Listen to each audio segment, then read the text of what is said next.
Madam Chair, council members, and participants, we are now live. Thank you very much. And this is the Committee on Public Health and Human Services. Today is Friday, April 22nd, 2021. I understand that state law currently requires that the following announcement be made at the beginning of every remote public hearing as follows. Due to the current public health emergency, City Council committees are currently meeting remotely. We are using Microsoft Teams to make these remote hearings possible. Instructions for how the public may view and offer public testimony at public hearings of council committees are included in the public hearing notices that are published in the Daily News, Inquirer, and Legal Intelligencer prior to the hearings and can also be found on phlcouncil.com. I now note that the hour has come, and Madam Clerk, will you please call the roll to take attendance? Members that are in attendance will please indicate that you are present when your name is called, and also please say a few brief words when responding so that your image will be displayed on screen when you speak. Madam Clerk? Councilmember Heenan. Councilmember O. Good afternoon, Chairwoman and colleagues. I am present. Councilmember Gim. Good afternoon, Madam Chair and colleagues. I am present. Councilmember Green. Good morning. Good afternoon, Madam Chair. Fellow colleagues, looking forward to this conversation. Councilmember Thomas. Good afternoon, Madam Chair. Good afternoon, colleagues present. Councilmember Brooks. And Chair Bass. Good afternoon, and thank you. A quorum of the committee is present, and this hearing is now called to order. This is the public hearing of the Committee on Public Health and Human Services regarding resolution number 200403. And Madam Clerk, will you please read the title of the resolution? A resolution authorizing the Committee on Public Health and Human Services to continue to hold hearings to assess the City of Philadelphia's efforts as coordinated by the Managing Director's Office and Human Services Departments to prevent and treat abuse, addiction, and disease related to the use of opioids, and to assess the city's response to the 2020 Restorative Investment Plan for Kensington Residents. Thank you. Before we begin to hear testimony from the witnesses we have for today, everyone who has been invited to the meeting to testify should be aware that this public hearing is being recorded. Because the hearing is public, participants and viewers have no reasonable expectation of privacy by continuing to be in the meeting. You are consenting to being recorded. Additionally, prior to recognizing members for the questions or comments they have for our witnesses, I will note for the record at this time that we will use the chat feature available in Microsoft Teams to allow members to signify that they wish to be recognized. In order to comply with the Sunshine Act, the chat feature must only be used for this purpose. Before we call the first panel, would any of my colleagues like to make an opening comment? I believe Councilwoman Sanchez, you would like to make a comment, and the chair recognizes Councilwoman Sanchez. Thank you so much, Chairwoman Bass, and to all members of the Health and Human Services Commission committee, as well as the rest of my colleagues. I realize it's a Friday afternoon, and I just want to say to the members and staff members and all the participants today, thank you so very much.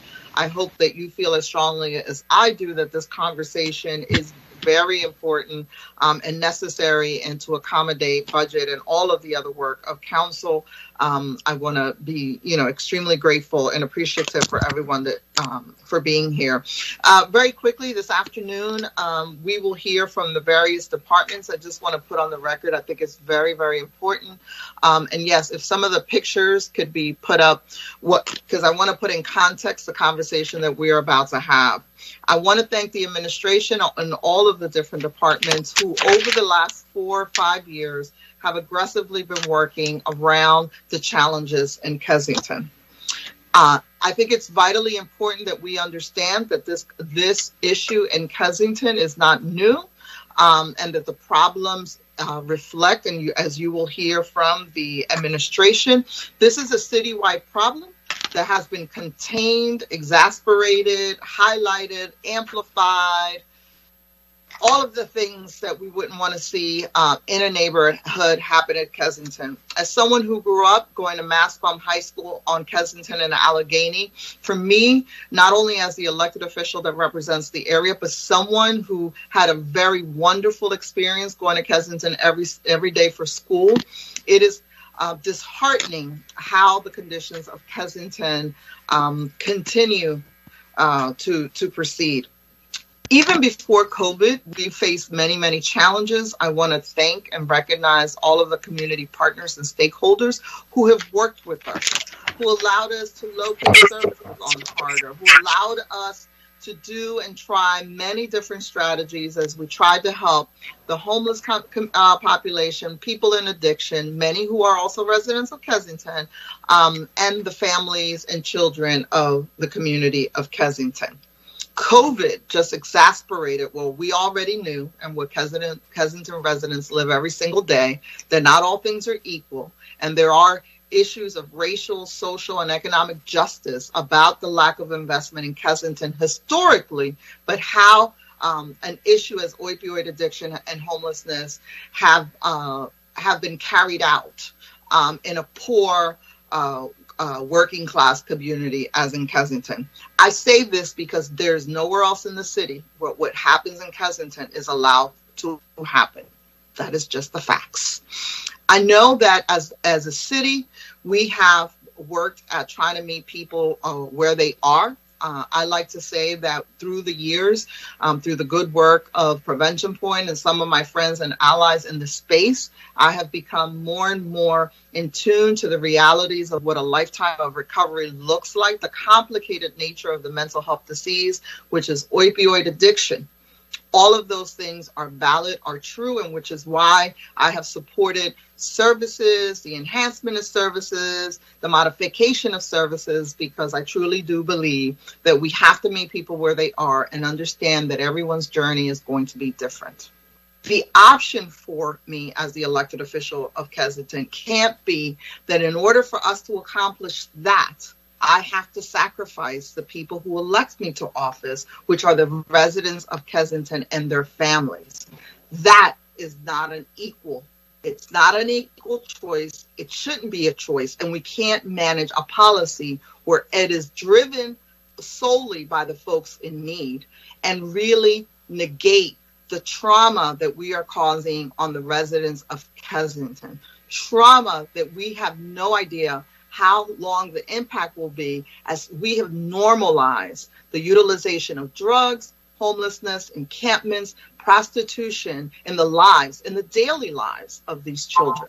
Unfortunately, the economic engines driving the drug trade businesses brings with it additional consequences. And in a neighborhood that has always seen drug utilization within people's own families, now we bring drug dealing, aggressive drug dealing, and gun violence, where almost a daily shooting happens, and in many times leads to fatalities in the community of Kensington.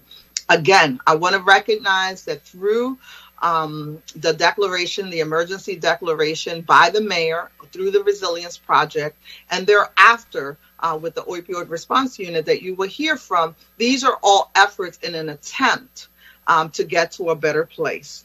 But I will remind folks, and I've learned in this week, that history is important because people will produce reports that will negate the context and the history of the work that's being done. And we'll talk a little bit about that later. March 12th, 2018, April 4th, 2018, December 11th, 2018, June 26th, 2019, December 10th, 2020, April 23rd, today, this committee has helped us maintain a public and transparent conversation about the issues impacting Kensington.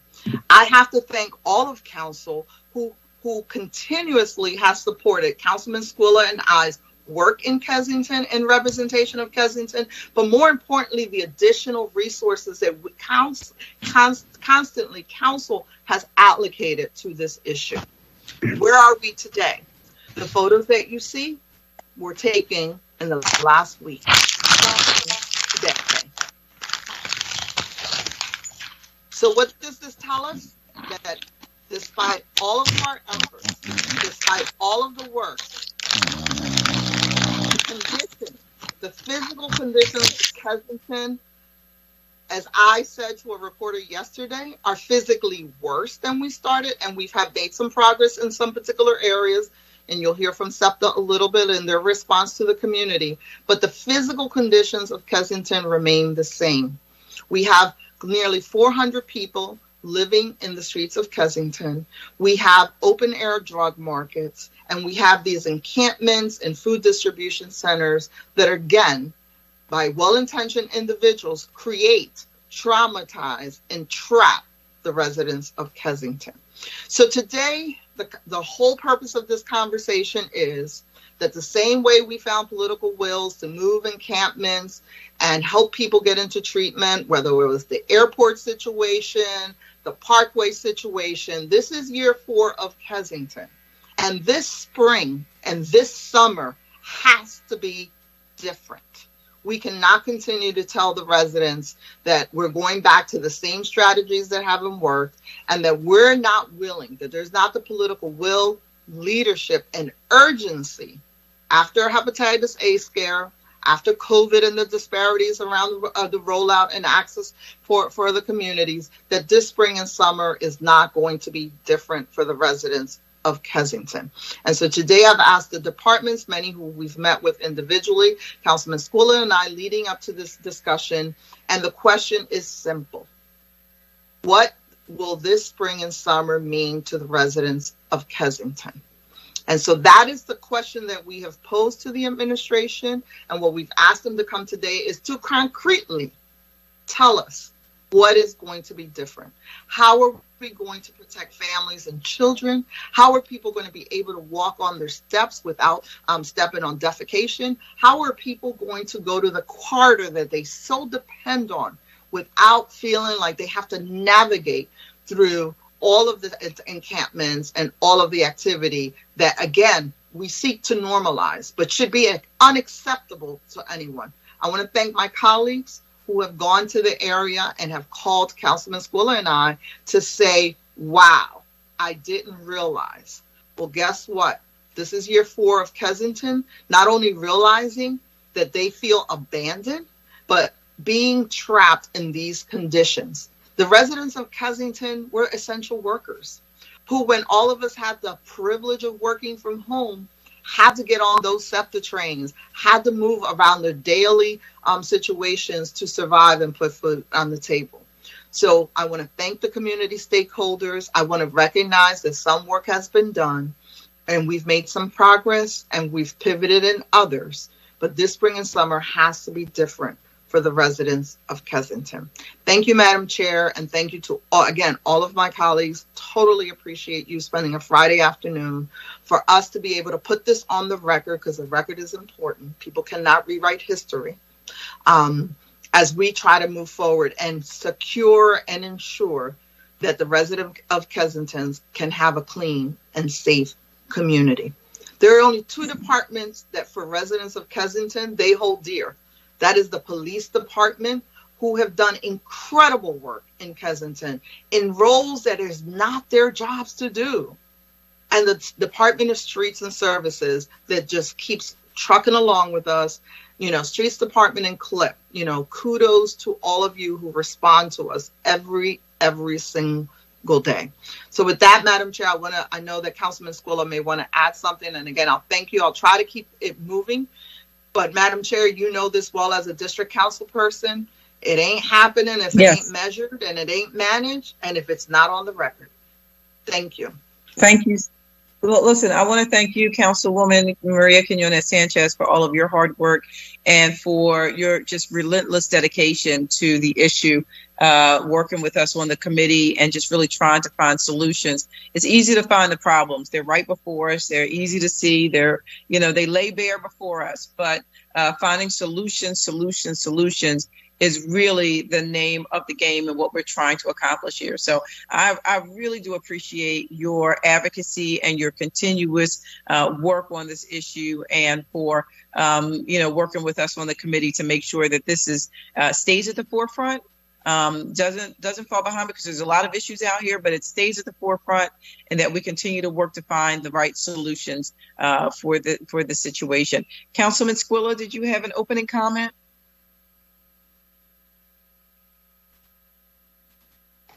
Yes, thank you. And I want to thank my colleague, Councilmember Sanchez, as we partner on this, moving through the challenges. And now that we see these challenges still, have been addressed in a way of putting Band-Aids on a problem and not really resolving the problem, we're seeing it go into other neighborhoods, other areas.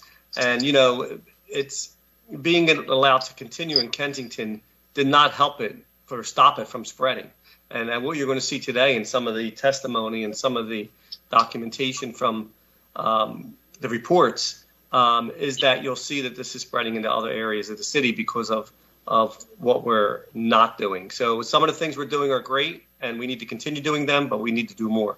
So I'll be short, and we'll ask some questions during this hearing. And I really appreciate, Madam Chair, your efforts to have these hearings, and how important it is to not only the Kensington area, but the city of Philadelphia. So thank you. Well, thank you. Thank you so much, Councilman Squilla, also for your advocacy and your years of work on this issue. So thank you so much for all that you have done as well. Madam Clerk, can we please call forward the first panel of witnesses? Tumar Alexander, Managing Director. Noelle Foyson, Director of the Opioid Response Unit. Eva Gladstein, Deputy Managing Director of Health and Human Services. And Leslie Richards, General Manager of SEPTA. Thank you. And if we could go in that order. Tumar Alexander, I believe, was first. If you could state your name for the record. Well, we all know who you are. And please begin with your testimony. Thank you, and good afternoon, Chairperson Bass and members of City Council Committee on Public Health and Human Services. I am Tumar Alexander, Managing Director. Joining me virtually is Deputy Managing Director Eva Gladstein of Health and Human Services, and Noelle Foyson, the Director for the Managing Director's Office of Opioid Response Unit. The Opioid Response Unit is a permanent coordinated command group looping together city agencies and private partners to aggressively respond to this tragic epidemic impacting our city. The ORU is focused on 12 strategic goals that can be grouped into four broad categories: 1, community support; 2, prevention; 3, public safety; and 4, treatment. The ORU executive team meets bi-weekly to track those strategic goals, monitor hotspot responses, and adjust posture as needed. The ORU executive team coordinates among leadership from the Mayor's Office, Managing Director's Office, Office of Public Health, our DBH IDS, Philadelphia Police Department, Office of Homeless Services, the School District of Philadelphia, the Grants Office, and also coordinates with the District Attorney's Office, SEPTA, CLIP, Streets, 311, Parks and Rec, Law, Prisons, Community Behavioral Health, Commerce Department, Fire Department, Planning, L&I, and Town Watch and Integrated Services. One of the ORU's key public safety strategy milestones was creating the Kensington Police District in January 2021. The 38 new dedicated foot beat and bike patrol officers have a focus on community policing and are engaging community members, local businesses, and schools to strengthen communication and troubleshoot quality of life and public safety concerns in real time. This change is expected to improve PPD's response time to active crime and disorderly conduct in Kensington. Furthermore, all officers in the new district have been issued smartphones for communicating with community members, gathering real-time crime information, such as free drug sample corners, and reporting quality of life concerns. Initial data analysis throughout this really short period of the Kensington Police District metrics, comparing data from November of 2020 to January 23rd of 2021 versus January 24th, 2021 through April 11th of 2021. In this grid, in a really short time, we've seen homicides drop 33%, shooting victims drop 38%, increase in narcotics arrests plus 4%, with violent crime trending down 13%. The ORU Community Engagement Work Group, led by Managing Director's Office Community Services, is coordinating sanitation and cleaning schedules for the Kensington area across streets and sanitation, our CLIP program, and Commerce-funded expanded commercial corridor cleaning by Impact Services, New Kensington CDC, Public Health, and community-sponsored cleanups to minimize duplication efforts and align resources. CLIP has completed over 3,070 cleanup projects and cleaned nearly 20,000 properties of graffiti in Kensington since January of 2020. CLIP has also worked with the Department of License and Inspections to paint abandoned homes that have been an epicenter of violence and squatting to more beautify this area. L&I implemented targeted inspections and sealed 11,694 vacant properties citywide and 951 properties in the 19134 zip code since January 2020.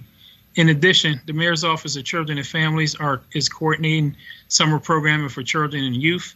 The ORU is helping to coordinate to ensure public safety and quality of life concerns are addressed to support parks and recreation and library programming efforts in Kensington. All of this work cannot have been done without all of our committed partners, most of whom are on this call, including Councilmembers Sanchez and Squilla, neighborhood civic organizations, Kensington-based organizations, and all the individual residents that take time and energy and commitment to their neighborhood and let us know on a daily basis what's going on, what resources they need, and what concerns and what areas face them. Noel Foysen will now speak on the ORU Action Plan for 2021 and the administration efforts to support the Kensington community. Good afternoon, members of City Council's Committee on Public Health and Human Services. I am Noel Foysen, Director of MDO's Opioid Response Unit. I will provide an overview of the work being done under the ORU to alleviate the combined impacts of the COVID-19 pandemic and the opioid crisis on the Kensington region. I am joined virtually by Deputy Managing Director Eva Gladstein, who will provide additional information regarding several initiatives led by Health and Human Services. In addition, we have representatives from DBHIDS, Public Health, Office of Homeless Services, and Police joining us virtually to answer questions after our testimony. Yesterday, April 22nd, 2021, the ORU released the 2021 Action Plan. This report is designed to inform Philadelphians and City Council about the administration's efforts to address the opioid crisis. This past year has brought to the forefront the systemic racism that many Philadelphians have been speaking out about for years. Opioid response efforts are no exception in this reality. Racial discrimination has impacted the city's past actions that determined who is suffering from a mental illness versus who is a criminal, and which drugs mandate strict law enforcement while others do not. The Health Department has not finalized 2020 overdose data, but the available data suggests that 2020 will be one of the highest years on record.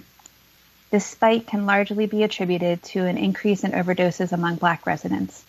Between Q1 to Q3 of 2019 and Q1 to Q3 of 2020, Philadelphia witnessed a 40% increase in fatal overdoses among non-Black, Latino, Latina, Latinx residents from 283 to 397, a 5.9% increase in overdoses among Latino, Latina, Latinx residents from 136 to 144, and a decrease in overdoses among non-Latinx whites from 425 to 394. Public health experts are attributing the COVID-19 pandemic to a national rise in fatal overdoses and the shift in demographics of fatal overdoses. The unemployment, lack of access to basic resources, and barriers to health care accompanying the March stay-at-home order disproportionately impacted Black and Latino, Latina, Latinx residents. The social isolation and stress that resulted from these new conditions can be triggering for people who are in recovery from substance use disorder. Furthermore, fentanyl has increasingly been found in non-opioid substances, including cocaine and methamphetamine. Fentanyl is a synthetic opioid that is 50 times stronger than morphine. Not only may people who use these non-opioid drugs be aware that they are at risk of overdosing, our treatment and prevention efforts have not had the chance to adapt to this new reality. This has been an especially challenging year for Philadelphians who have been impacted by drug overdoses. Our teams are doing the best they can to keep Philadelphians safe, and we recognize the tremendous loss that many are feeling. The ORU Action Plan details key steps the administration is taking to ensure racial equity in prevention and response efforts and has been included as an attachment to my testimony. While the ORU is a citywide mission, the remainder of this briefing will focus on Kensington-specific initiatives since the COVID-19 pandemic has impacted this community especially hard, with increased public safety concerns around violence and drug-related litter. The following are notable public safety, quality of life, and financial support actions that the administration has taken to respond. I'll start with public safety. The Philadelphia Police Department and the MDO Office of Criminal Justice and Public Safety have worked together to improve the effectiveness and availability of public safety first responders.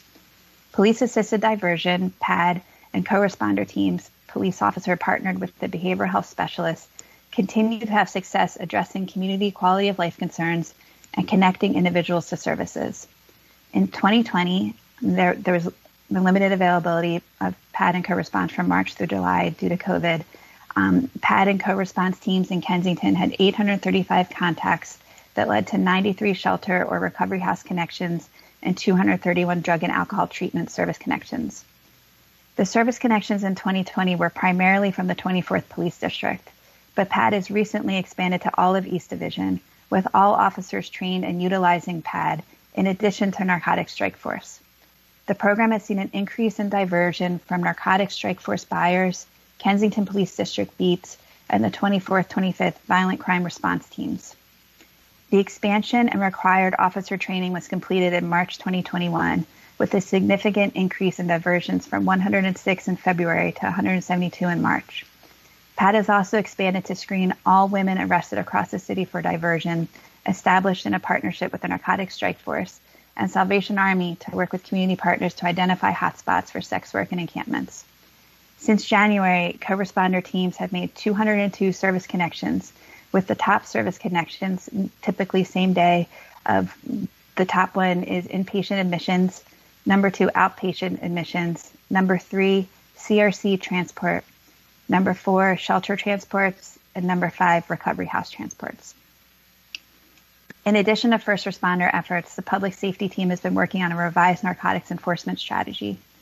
This enforcement strategy that leverages police officers in narcotics enforcement with patrol experience in East Division to target mid-level operations. The PPD Narcotics Strike Force seized 42 firearms and recovered narcotics valued at over $1 million, resulting in over 2,000 arrests in the last year alone. Some quality of life updates. Accompanying the increase in people on the street, Kensington has demanded an increased need for sanitation services.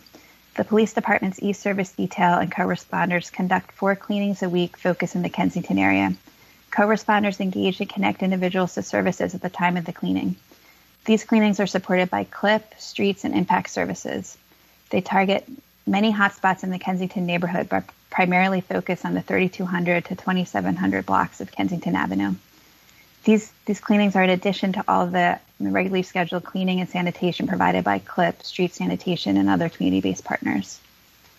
McPherson Square is also a focus of targeted and coordination sanitation efforts. Public Health established Project Reach, a 7-day-per-week sanitation and cleaning program that cleans McPherson Square and the surrounding community.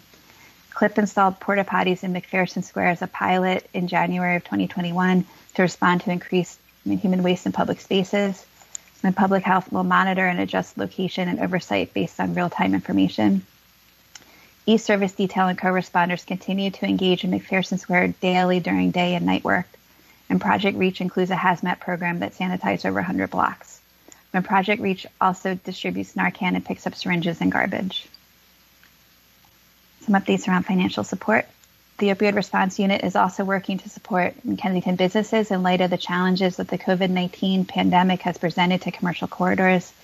The city's Commerce Department connected 24 Kensington businesses to $265,000 in business relief, 76 Kensington businesses to $432,000 in Restore and Reopen grants, and distributed approximately 1,000 personal protective equipment kits. It also expanded funding for corridor cleaning in the community. The Opioid Response Resource Mobilization Advisory Committee, or the ORMAC, started in spring of 2020, has partnered with private funders to create a pooled fund to provide grants to community-based organizations addressing the community impact of opioids in Kensington. The request for proposal is being created by a community advisory committee, and grantees will be selected by residents through a peer grant-making participatory process. The first round of grants will be awarded in early summer. In conclusion, the opioid crisis has required a multifaceted approach that addresses issues of finance, health, housing, public safety, and more. The ORU is built upon the work of the last 4 years and informed by the partnership with City Council members, community leaders, and residents. The Opioid Response Unit is just getting started, and we are here with you every step of the way. We will continue to do this work until Kensington is restored and the vibrant community can feel safe. Deputy Managing Director Eva Gladstein will now provide additional information regarding Opioid Response Unit community support strategy and treatment strategy efforts and several initiatives led by Health and Human Services. Good afternoon, Chairperson Bass and members of City Council's Committee on Public Health and Human Services. My name is Eva Gladstein. I'm Deputy Managing Director for Health and Human Services, and I'm pleased to be here today to testify regarding Resolution Number 200403. HHS is comprised of 5 agencies: the Office of Homeless Services, the Department of Behavioral Health and Intellectual Disability Services, Department of Public Health, the Office of Community Empowerment and Opportunity, and the Mayor's Commission on Aging. We're also proud to host the Office of Domestic Violence Strategies and the Data Management Office as well. Over the last 4 years, the Health and Human Service agencies have been working hard to address the needs of the individuals, both housed and unhoused, in the Kensington community. Among other things, we developed an encampment resolution process and cleared 4 large encampments along Lehigh Avenue in 2017 and 2018. We provided public restroom facilities to improve sanitation conditions and to reduce the risk of infectious diseases. We installed needle disposal boxes and developed a cleaning program to remove litter and debris. We helped organize outdoor meal providers to ensure they had the proper permits, training, and litter cleanup plans, and we developed 2 low-barrier emergency housing sites in partnership with Prevention Point Philadelphia. As has already been stated before, unfortunately, the COVID pandemic has exacerbated the quality of life issues citywide, but particularly in Kensington. The existing service, medical, and treatment facilities and agencies had to close absolutely or reduce their capacity, leading to reduced access to those services and many more individuals visible on the street. The increased number of individuals has created public safety concerns, both for those who are experiencing homelessness and for those who live in the surrounding community. In response, MDO Health and Human Services developed a service-led approach to address these concerns. We are launching an encampment resolution team this month. This will be led by One Day at a Time, which I'll refer to later as ODAT, and will be a new asset in identifying and addressing the formation of encampments and their resolution. We've developed a new tent and structure policy that provides guidance on the amount of notice that is required, the storage protocols, and clarifies the responsibilities of the various parties that cooperate in closing encampments, including the Managing Director's Office, Department of Behavioral Health and Intellectual Disability Services, the Office of Homeless Services, the Police Department, Street Sanitation, CLIP, and others. In consultation with the Police Department and SEPTA, we've identified the first 2 Kensington locations for intensified engagement as the several blocks surrounding Kensington and Allegheny vicinity and McPherson Square. And MDO Community Services is working on scheduling activities at McPherson Square in a regular schedule to support this work. I'll be speaking later about homeless outreach, but just to say that this intensified engagement is in addition to the existing resources and schedule of homeless outreach teams and other teams in Kensington. The work of the homeless outreach teams has resulted in 421 placements into emergency housing and connecting individuals to treatment services 86 times between March 2020 through March 2021. To increase access to treatment, the MDO Criminal Justice Office and the Department of Behavioral Health and Intellectual Disability Services launched the Kensington Coordination Strategy last summer. While this was intended to be only a program during the summer, in fact, we extended it throughout the year and will be intensifying it this summer. in several ways this spring and summer.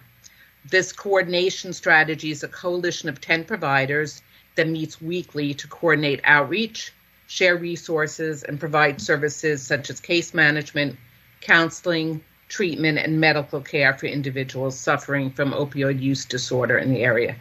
This is in addition to their daily outreach and engagement schedule of each of those providers. They have a weekly huddle, as they call it, where they get together and they move throughout the community. They will be moving this huddle, which has been at F and Allegheny near the PAD office, to the Kensington and Allegheny corner in order to maximize access to services. They're all also increasing their touch points throughout the week in order to be responsive to changes in needs as they move across the community. On another point, in order to provide safe spaces, the Office of Homeless Services stood up a drop-in center managed by ODAT, who I referred to before, which operated during the spring and summer of 2020 and then operated again from December through March 2021. During the two time periods that it operated, the drop-in center had over 20,000 contacts, provided about 20,000 meals, and 1,400 showers.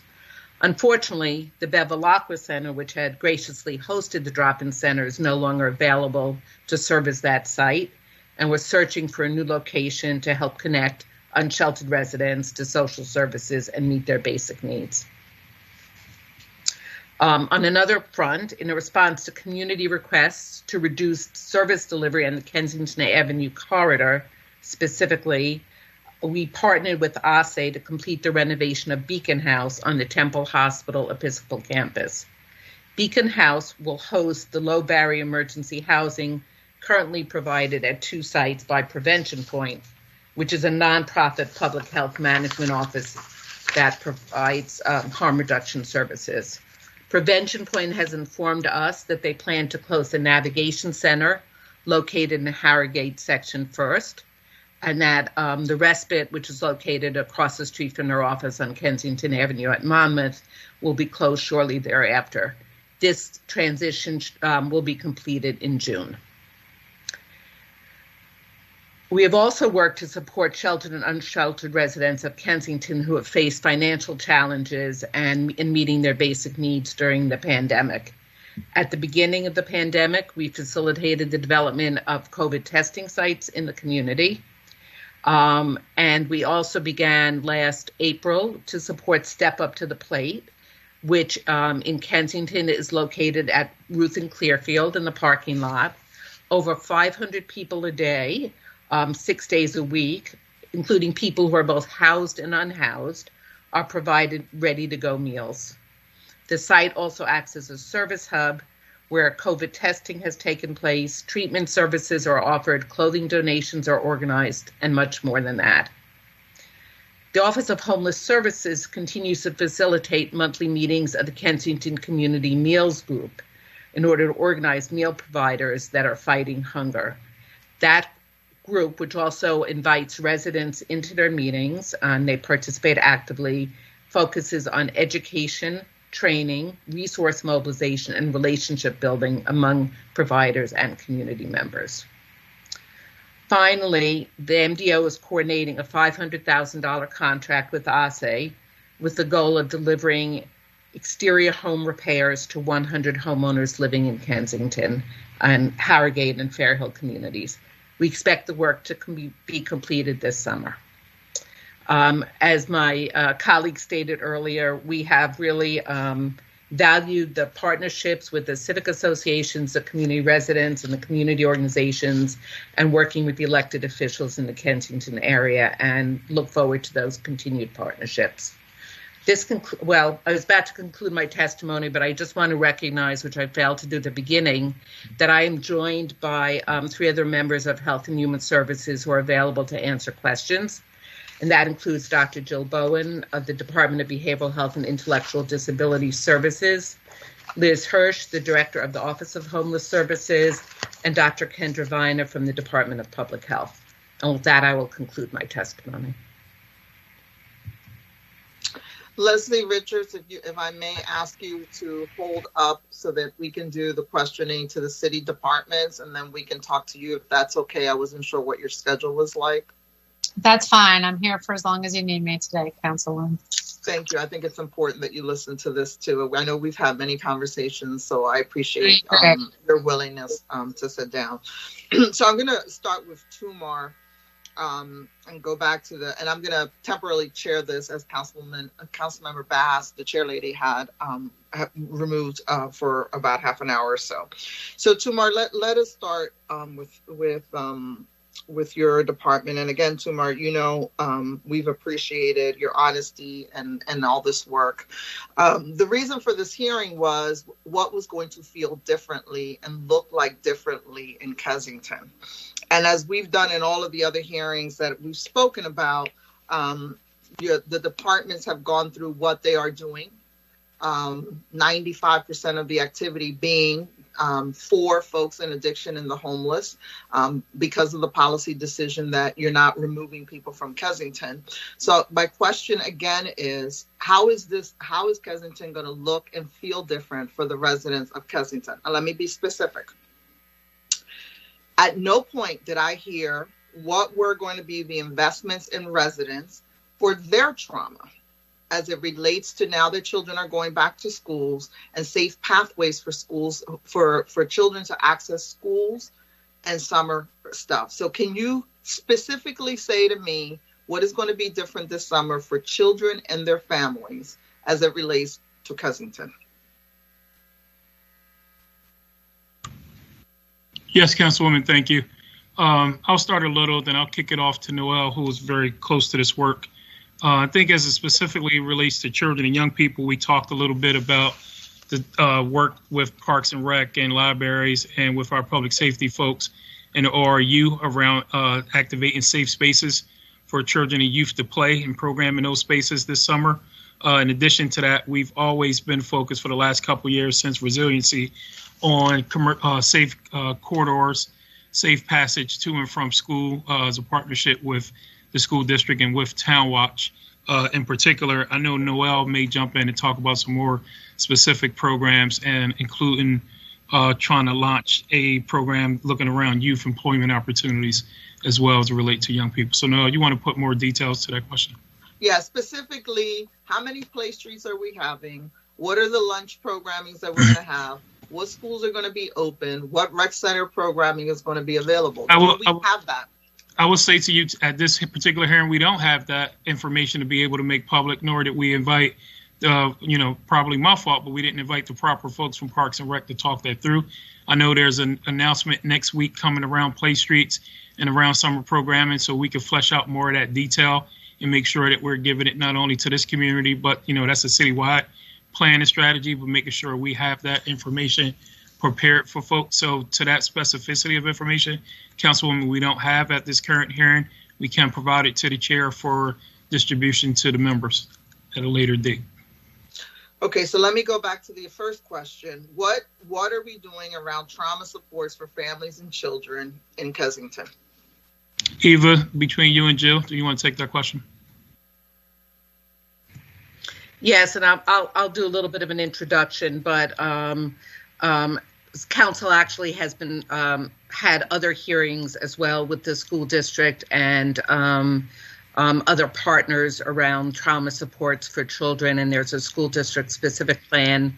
There are also a number of resources, particularly for children around trauma, that the Department of Behavioral Health and Intellectual Disability Services has stood up a number of years ago and that are continuing to date. And I'll ask Dr. Bowen to provide more detail on that.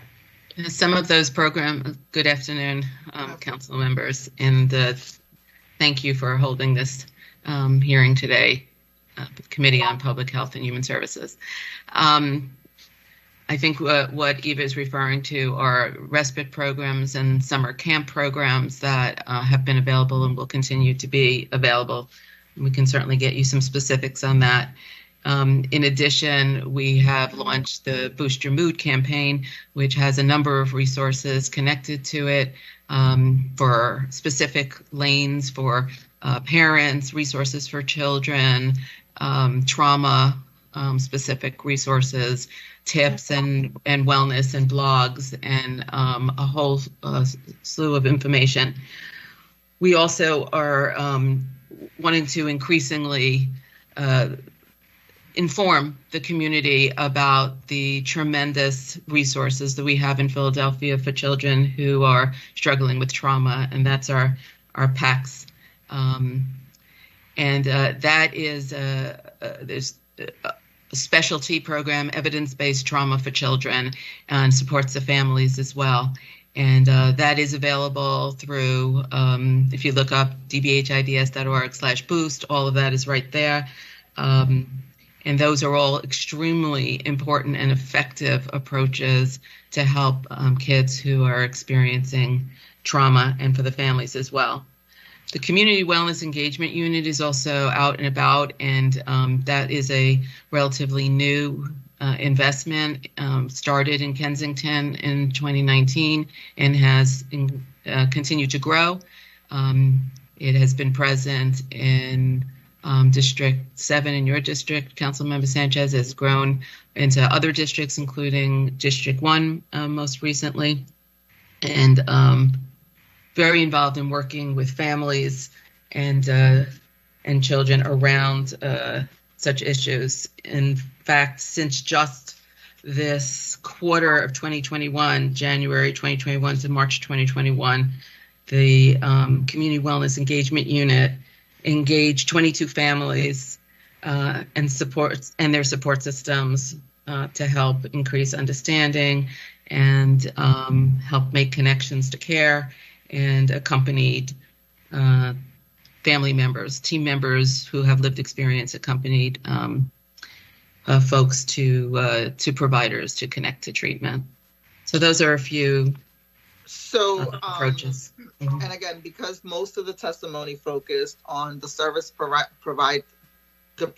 you're providing to people in addiction, there's no clarity around the stuff around the residents. I'm gonna harp a little bit around this because this should be very seamless for families of Kensington. I need to access services. Where do I call? Where do I go? And I do work with your wellness engagement unit. You would think that after we've been doing this for a few years, I could ask a question that says, what is the plan for us to support the families of Kensington? And we would have, this is what we've learned, what we've done. These are the touch points and these are the partners where people can drop in for these services. That's what I'm looking for. I need for us to finish this hearing with residents of Kensington knowing why Kensington is going to feel and look different this summer. So that I need a little bit more specificity. Tumar, let's go back to this. Again, there's a lot of work being done and different things, but there's some key policy decisions that the administration continues to make that then have consequences for the residents. We've talked about this encampment strategy. My understanding is that CLIP, Impact, and others on a daily basis or this time, they're cleaning folks, but people are in encampment areas, but people are allowed to come back. Can you explain to me, is anybody, particularly, I want to put the police department on because they could only do what they are told. So our policy is that until we do all of the posting and stuff, if there's 1 or 2 tents, streets department, police department, impact services can ask people to move so we can clean their stuff, but then we allow them to come back. Is that essentially the policy that this administration is going to follow? Well, I think you're conflating 2 different things. So one is an encampment resolution and one is a service day process. I can have Eva explain the encampment resolution process, to which you're right. It requires an amount of posting location, and then waiting the proper amount of days before we could come back to permanently resolve that encampment. As it relates to the service days, Liz Hirsch could add some more flavor to this, but that's typically where we will go out to a location. We'll work with both the community members and those folks that's out there facing homelessness and addiction, and we clean that area. So when you're saying things like you may see us come out there and see us clean and those folks are allowed to come back, that's absolutely true, but that's different than an encampment resolution, right? So I guess let me kick it over to Liz to talk a little bit about Service Day. Then we can circle back and have a fuller conversation around the encampments and the final resolution of those. Before Liz goes to explain, because we've seen this before, I'm saying to you, the administration has made a policy decision that unless someone goes through the full encampment policy, even if it's 1 or 2 tents, we are directing all departments to clean folks, move people, clean around them, and put them back. Because people need to understand that, right? Because we have 40 encampments, right? And when we get to the encampment resolution conversation, some of that is going to take 30 or 90 days. You're saying to me that we're going to go to 30, 90 days, and we're only going to remove 2 encampments. So my question is, what are we doing with the 40 other ones? And if the policy decision is we will clean for people, but we will not remove people, and therefore they will be in the public right of way for the residents to have to climb through, navigate through. If I could clarify something, Councilwoman, and we've been talking intensively with police leadership about this, and so we are creating a few new tools. So when an encampment, particularly a small encampment of under 5 tents, is being formed or exists for less than 72 hours, the police will be able to take some action to provide notice that people are not going to be able to be there, et cetera. We're still working out. Why can't they just remove them, Eva? You're making a decision. You guys are complicating this. We had a situation where we said we're going to avoid new encampments forming, and therefore we're going to remove folks. And now in the last couple of weeks, you have tied the hands of the police department and our partners who were doing it and saying, oh, you can clean around them, but you can't move them. Let's just get clarity around that, because folks, I'm in the street. So there's a difference between asking. We're going to let them set up for 72 hours, so then the policy takes a hold, and then we can't move them until notification? We're finalizing plans to have an interim process, even over the weekends or after hours when agencies are not open, particularly the agency where we provide storage, which we are required to provide for the belongings that the person doesn't take with them. And so we're finalizing that. The issue is that the individual themselves is not necessarily breaking the law. They might be breaking the law for some other reason, but we can remove the tent or structure. So we're working on how to do that after hours when police are available, but the other agencies may not be open or available. And that's what we're finalizing in terms of our conversations with the police department and other agencies. This creates a serious issue because, as all of you know, we have more and more tents popping up at parks, recreations, and other places. So, and Mark, I don't know if you want to add to this because you and I are both experiencing this. We need to be really clear. You're essentially saying that what we had started to do, which was not let encampments start, you have now put a pause on that. And now we're going to give people an opportunity to build their clock before we move them. I need that clarity because we were moving folks.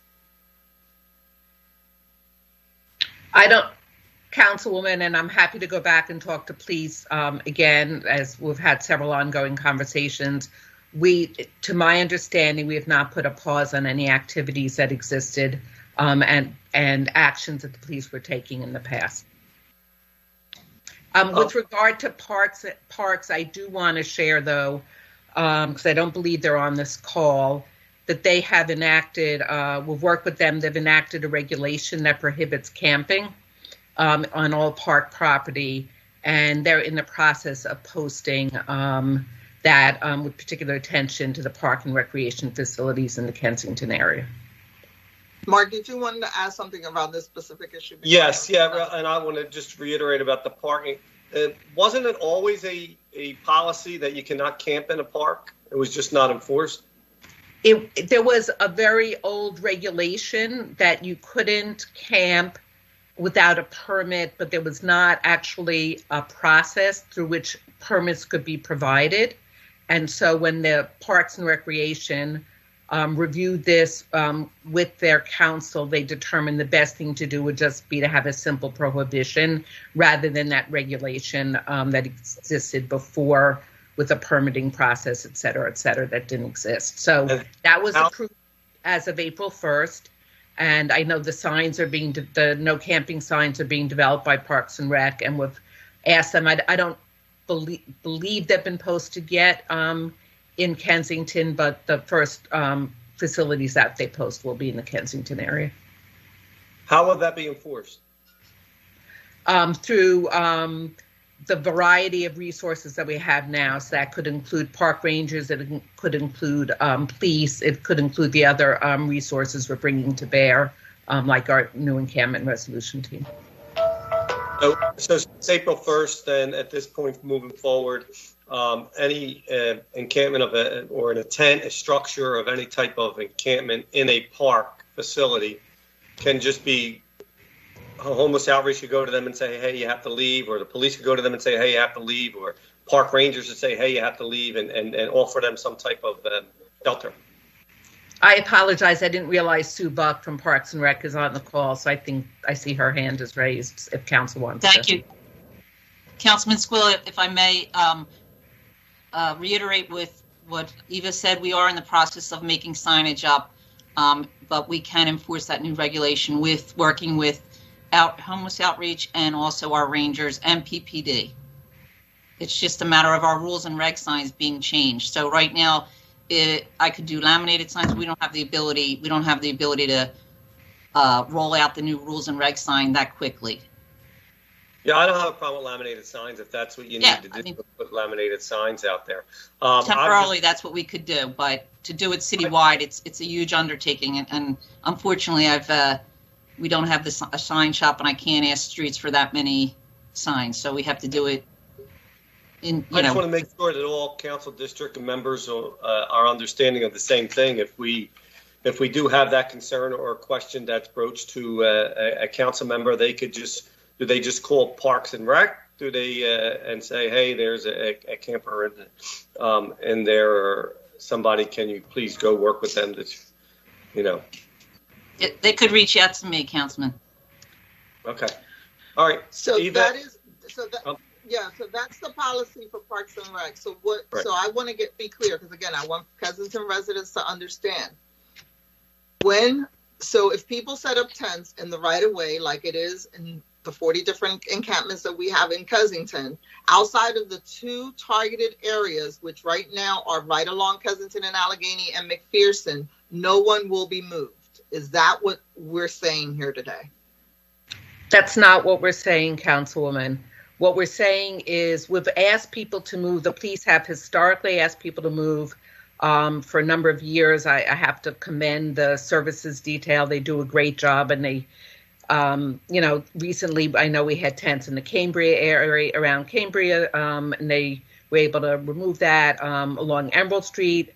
There was quite a gathering, and they were able to address that, and we have not stopped any of that from happening. What we're working on right now is if an encampment forms or is forming over a weekend or a holiday or after hours, trying to just create an interim way that if there are tents and structures, they can be removed, stored, or whatever until the next working day. What we've discussed with the police department is their ability to ask people to move and to issue a CVN. So those are 2 different things. So I'm trying to make sure we distinguish between the individual and what their behavior is and whether that's criminal or not, versus the presence of a tent or a structure, which we don't want to permit. But what is I'm sorry, real quick. What is your ability to provide the resources necessary to do this? As we know, there's structures all over, and if we're going to engage these folks, we need the resources to be able to do that. That's correct, because we do have to be able to offer housing resources and storage, which are the 2 things. So in terms of the housing resources, there is a 24/7 phone number that we've talked about a lot in these conversations, the Outreach Coordination Center, that can be of assistance. And we're developing a POM card that police and other organizations that are doing this work will be able to give out with that information, so that they can call there for housing, and then the storage where there's a different phone number provided. I'm going to turn it over to Director Liz Hirsch in 1 minute, but what the Office of Homeless Services has been doing is making sure to keep an updated list of the housing resources that are available, because there has been a growth in encampments throughout the city during the pandemic, and trying to make sure at any point in time we do have those resources available. So I'll see if Liz Hirsch wants to add anything to that. Did you have I think Eva covered it, but are there other things that you would like me to add to this? So we all know that in addition to the stimulus check and the expansion of the unemployment, because people are now getting cash, people don't want to come in. In fact, we had this conversation with Jill, and we've had it with others. Half of our treatment beds are going underutilized because we're giving people choices. So what's going to be different in Kensington if we recognize that people can stay put, we ask them to move, they can stay put. I don't want to criminalize, but this is not what we're talking about. I'm saying to you that we make policy decisions about someone can stay put if they want, someone can come into treatment if they want. So what are we telling the residents of Kensington that they're going to see and feel differently this summer if we've not really changed policy, because we're allowing folks to be in the street, and people are not coming in. I mean, that's the reality. People are not coming in. So in the Parkway, people were removed. In the airport, they were removed. In Kensington, it's year 4. So what's going to be different in Kensington this year? Well, I can. So one thing that is different this year, and I think it's a really good question, and I certainly hear and appreciate your frustration. We feel it too. The move of Prevention Point up onto the Temple Episcopal campus, I think, is big. I think that's something that you have been working for what I think it's been 3 years now that it's taken to get up there. So that's going to free up that thrift store space and the other space for some kind of commercial development.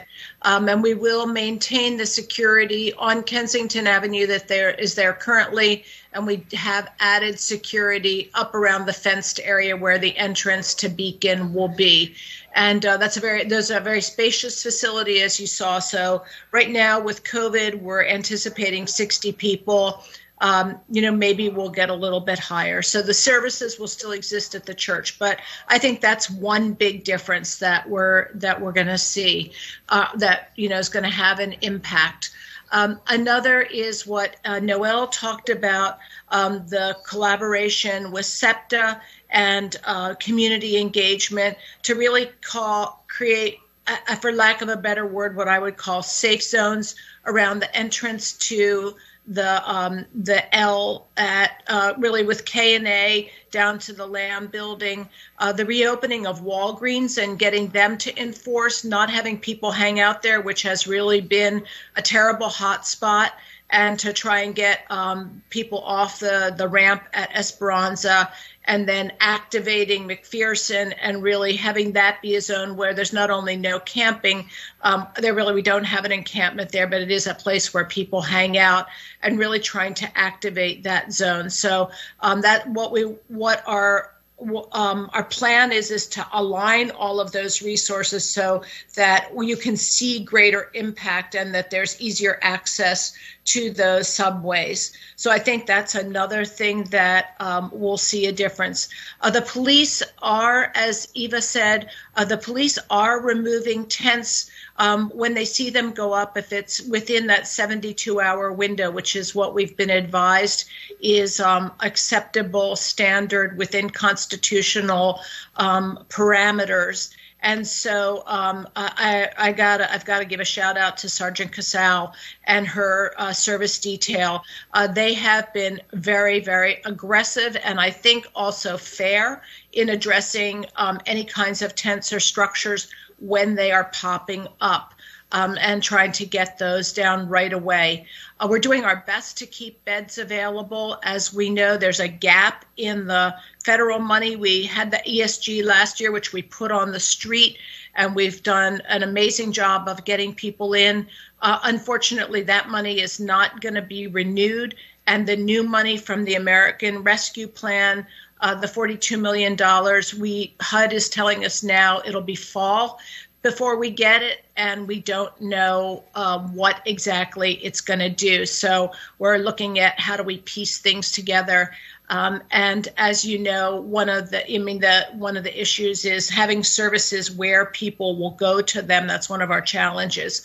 But we are really excited to have ODAT starting and have that encampment team. We know that ODAT has been very, very effective in meeting the needs of people and engaging them and getting them into services. So those are the things that we've identified that are different this year. On our side of things, if you will, that we can identify. And if there's other things that you think that we could do that I haven't mentioned, we would love to hear it, and and be able to adjust as best we can, and really improve the quality of life for everybody.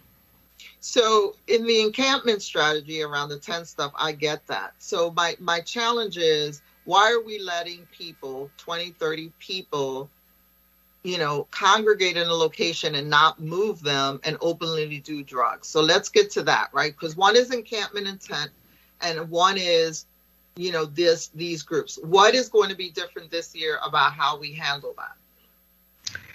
If I could just start off, because I'm glad you raised that, Councilwoman, because that is one of the challenges. Again, when we talk to SEPTA and police about where to focus resources in Kensington, a lot of what happens is the people may move, but they're congregated and they don't necessarily have tents and structures.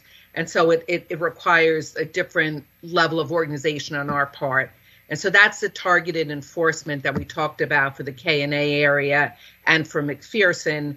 We're working together with our partners, so both on the enforcement side, police, but then on the activation side, and having the treatment providers all there where we can physically be there to kind of create those spaces so that the other activity, the congregation there on the steps of 3160 Kensington Avenue, a lot of people are congregating all the time, where we could actually try to have our troops there on a regular basis, doing the enforcement, offering the services, but also trying to have some positive activities where we can, so that other negative activity can't occur there. But even nowhere else in the city do people together congregate and openly shoot up drugs. There's nowhere else in the city where this is permitted in an open air, in green spaces, in a commercial corridor. So you're giving me, I get what you're saying, but there's nowhere else this happens.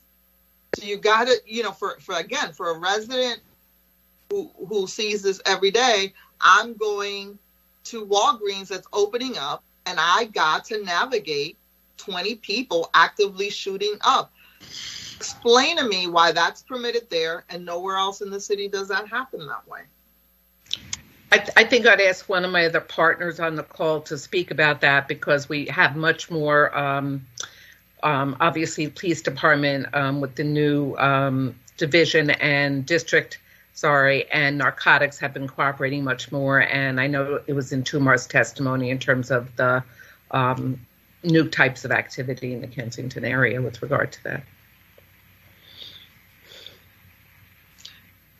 This can't be just a police response to this. I'm saying is, what is the cultural, why have we allowed this here and don't allow it anywhere else? And it just can't be a police response. No one is allowed to sit on Logan Square and shoot up or shoot someone up, So again, for residents of Kensington, it's sort of like, what is going to be different this summer than me walking through 10 people or someone who puts up a chair or a sofa or a mattress, as we've seen before. Tell me how this is going to feel differently. I think you heard Eva talk a little bit about that coordination with PPD. Certainly a part of this is the police assisted diversion program and an expansion of that program, and having more of those folks out there trying to get some of these folks in and offer to services. Certainly, I get the frustration, and I get the frustration, right? Certainly police are doing their increased day of activity. They're coordinated in a different way down there. I think that the new leadership of the narcotics unit have sort of done you see that change down there and how we're disrupting some of that activity. We could arrest, right? You could arrest every person that's out there using. And I think by the time police get finished putting a name on the paperwork, those folks will have been out, charges will have been declined. That situation will still be the same with less police on the street. But I don't want people arrested. I don't want people arrested. Well, I'm saying, so here's the thing. People are allowed to just hang and shoot up drugs. There's a culture that was created. How do you... We interrupt that where we can, right? We have those PAD officers and the co-responder models, and those folks go out there and they work very hard try to get those folks into some access to services. And I do understand it's a little bit about us, the dog chasing the tail, right? Because you're offering, they'll go out there and they can tell you some of these folks' names, they can tell you their names by sight and how many times they were trying to get them and offer them to services. We're continuing to try to do that, right? The only other thing I guess you can do, Councilwoman, is is it an arrest of those folks for those type of activities to where, try to restart a drug court to have them, to interrupt that service and have these folks get to some sort of, how do you get them quicker to treatment? How do you entice them more to treatment? But it's right now, it's the disruption strategy. And I understand it's not enough and I understand it's out there, but it's that model of, let's off service, right? Mm-hmm. And let's get them into that treatment. So my thing is, why can't disruption be there's someone who's going to actively use, they get removed and taken somewhere, right, until they're stabilized, because that's more disruptive. But at times they get removed, they get taken to a PAD office that I understand is close in that proximity. So it's not, taken somewhere across the other part of the city. So you don't see that disruption for a long period of time, but they're taken to that office. We can't hold them there. We get them in there, we get the information. We try to offer them those services right on the spot. At times they leave and go back and do their activity. Maybe it's at the same place they've done it at before. Or maybe it's at a different place. We go back out, we get those persons again, and we try that piece. I understand because of the proximity of where the services are and relative to how close it is to that hotspot, you don't feel that disruption because of the proximity. But that's certainly that disruption in trying to trying to get them as easy access to those services as possible. It's not the same as if we were doing it. It's not the same as if we were doing it where a PAD office was, 5 or 6 miles away from this spot where you feel that disruption more because of the proximity. Councilmember Green. Yeah. Manager Director Alexander, I just had a question, and you just kind of hit on that. Has there been a situation where that relocation to a different location, that PAD site, has been a much further distance that causes much more of a disruption? Because to me, if you move someone to another part of the city or other parts of the city, that will cause even more disruption. Has that occurred? Because it seems like we're moving individuals to a short location, and then they're coming out and walking back or getting closer back to where they were a few moments ago. Yeah, council member, that has not occurred yet. But yeah, that's a part of this conversation. But that has not occurred yet. PAD offices is relatively close in that community. It's relatively close in that community, literally within within a couple block radius of where the hotspots are. And there's a reason why. That's my only question, because that's. Go ahead, Jill. You want to jump in? I was just going to say, if I can just add to this conversation, I know this isn't exactly as answering your question, but it does bring up what is actually happening and whether there's some effectiveness to some of what is already happening on the ground. You mentioned at the opening of the hearing, Councilmember, that if it's not measured, it's not happening. And I think that that's a really important statement. And I think I just want to make sure that folks know that what outreach is doing and what the Kensington coordination strategy, which is effective in that it brings hundreds of people into treatment services, housing, The Kensington Coordination Strategy alone brought in 444, connected 444 people to some form of service or assistance in the latter part of calendar year 2020, when we extended it because it was effective, because it worked over the summer and we kept it going. And then just this first quarter, there were 141 people just through the Kensington Coordination Strategy that got connected to housing and services. And there is also data that shows sustainment when somebody gets into housing. We know that 89% of individuals who are housed in permanent supportive housing remain in housing, that it's stable. We know that 28% of the people that were housed back during the Kensington area encampment resolutions are still housed, and 30% are still engaged in active case management.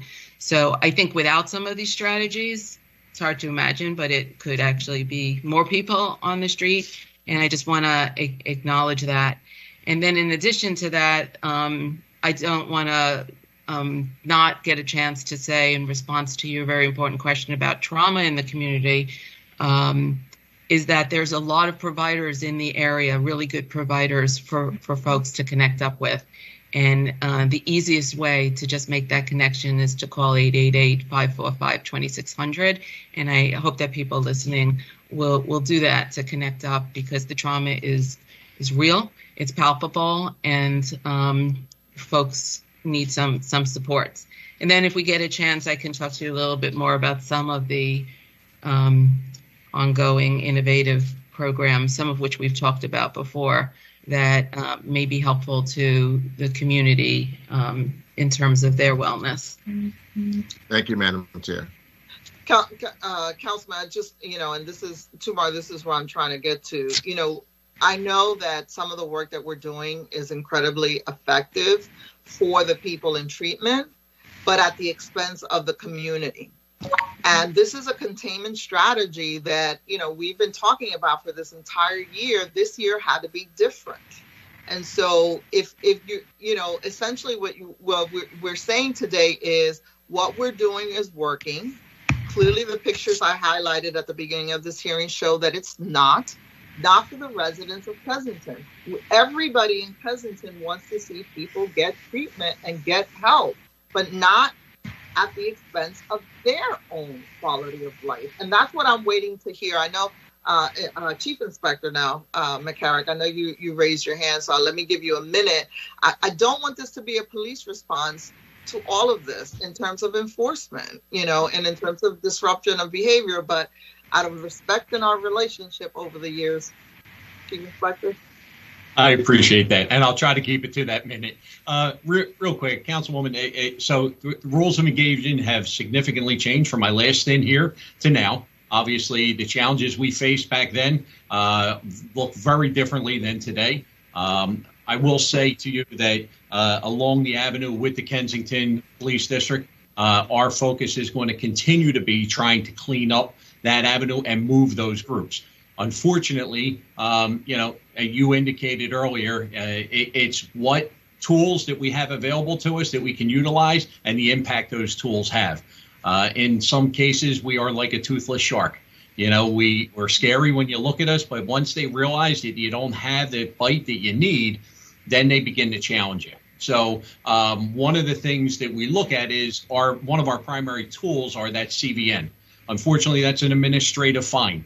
It limits our ability to really make an impact if they don't want to move without the fear of being arrested in certain cases. So, but the primary focus and strategy that's been developed by myself and Inspector Layton and Pete Rosario is centered specifically around our two main hubs.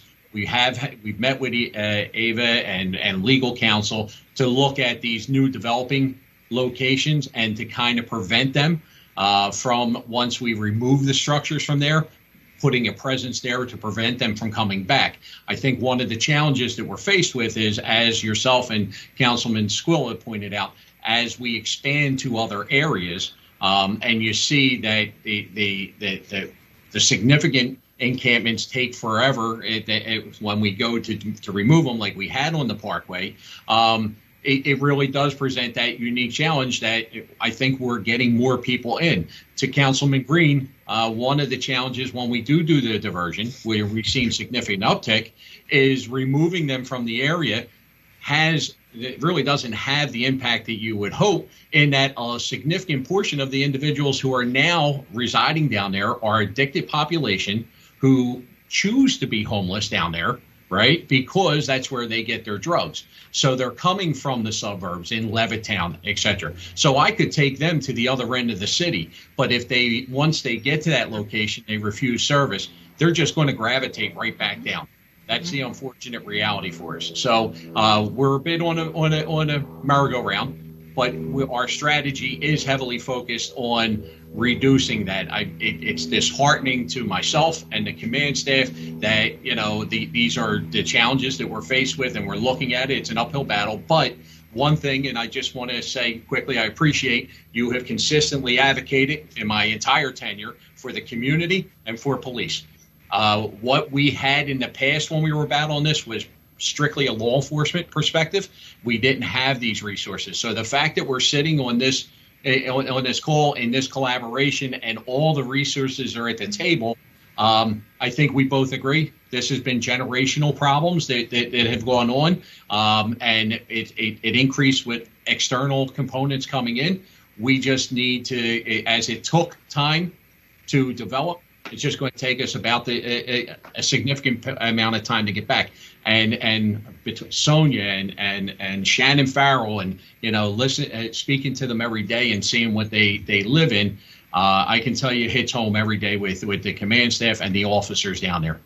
So hopefully that was a minute. I appreciate that, Inspector, and that's why I want to keep coming back to Tumar, that we promised folks something different, and so far everything that we have is the same. And I know some of the summer programming is not finished, so we'll have to have another hearing for that, because ultimately I'm tired of asking people to clean up.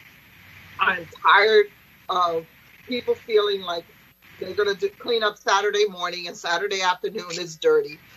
I'm tired of telling them we can't move people, and that we are going to permit this containment strategy of what you don't do anywhere else in the city, you can do in Kensington. We promised them something different.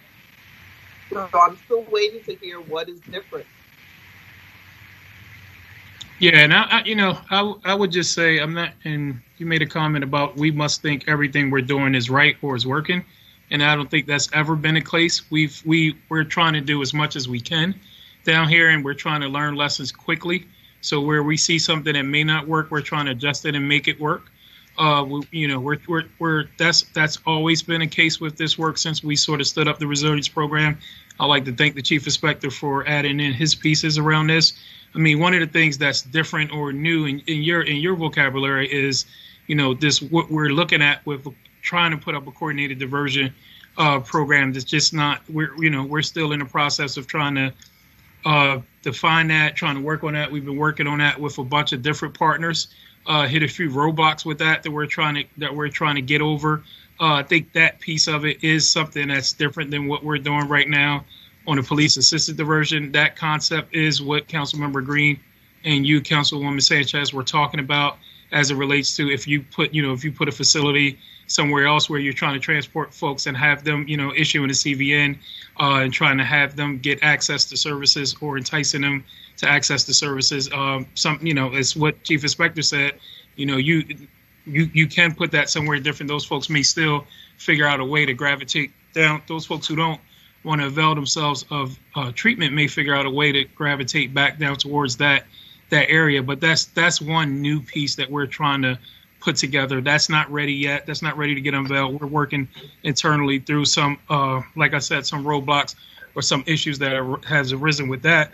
Once we get those solved and we're ready to launch that, announce that will feel like something different. That is something different. I can't put a timetable on that, but I'm really frustrated by the amount of time we've been spending on those conversations. At least one or two you were a part of in the beginning. But that is something, at least on this particular issue, which would feel different. But that's all, also that's a collaboration with police. That's a collaboration with Department of Behavioral Health. That's a collaboration with the Office of Homeless Services and with providers, right? So it's not, each individually, none of us could do this or solve this, and we haven't tried to put the onus on one particular department or agency, but we, like Inspector said, we have tried to collectively come together and partner to sort of push this work forward. I think one of our challenges is, and again, I want to be supportive, right? And as we, I want to make sure that Beacon House doesn't become the same 60 people for 2 years like we have in some of the other centers, that it really is a transition point.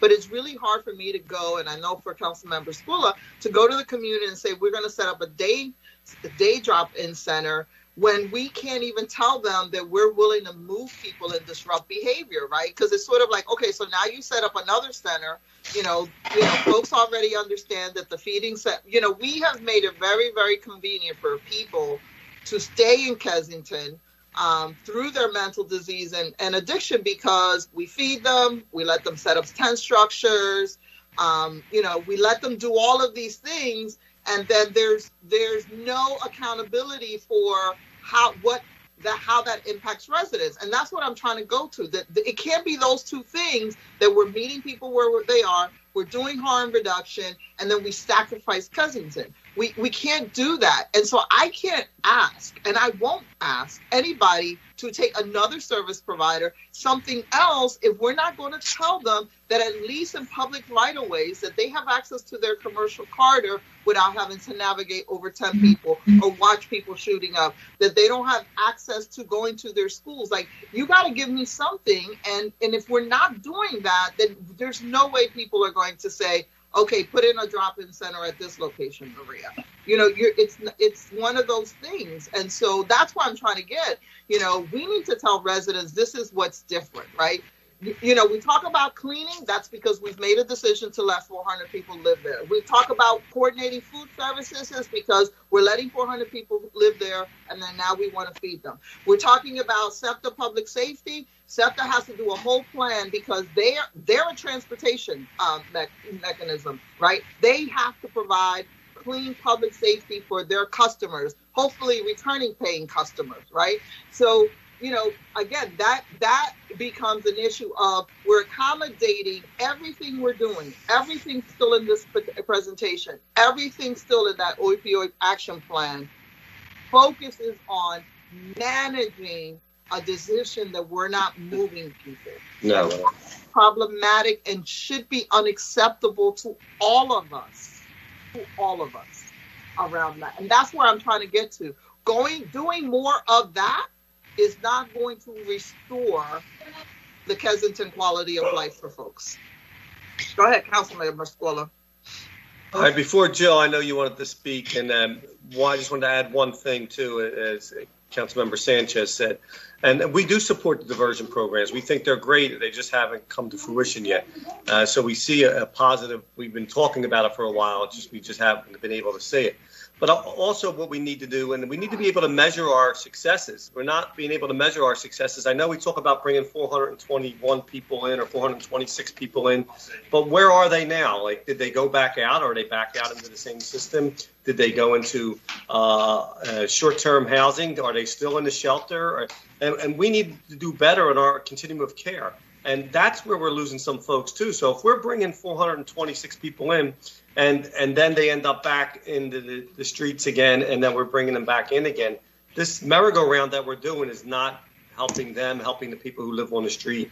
And so we need to look at other aspects of it, and we need to have temporary as temporary. If it is a temporary shelter and a moving place, and then 6 months to a year from now, boom, they move into more permanent housing or more sustainable housing and job creation and things like that. We need to be able to do that. Right now, there's measurements we don't see, and that's what we really need to look at, because that's where we could measure our successes.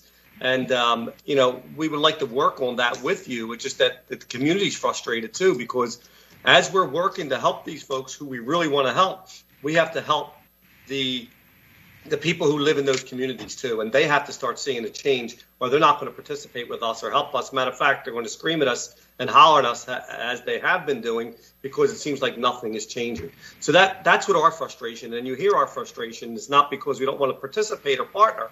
We've just been seeing this and doing it for so long, it seems like we're going down the same road. So I know Councilmember O, and I saw Mike, Officer, and Jill have some things to say, but I'll stop there and thank you guys for how we could partner to make this happen. I just wanted to respond to because you've raised it before, and I think it's a really good point in terms of where are people now, what's effective, are they able to stay in treatment, which is why I reported some of the data a little earlier today, because we looked at that in part because you've raised it a few times, and so we do have some data about, and we are pretty effective compared to some other cities.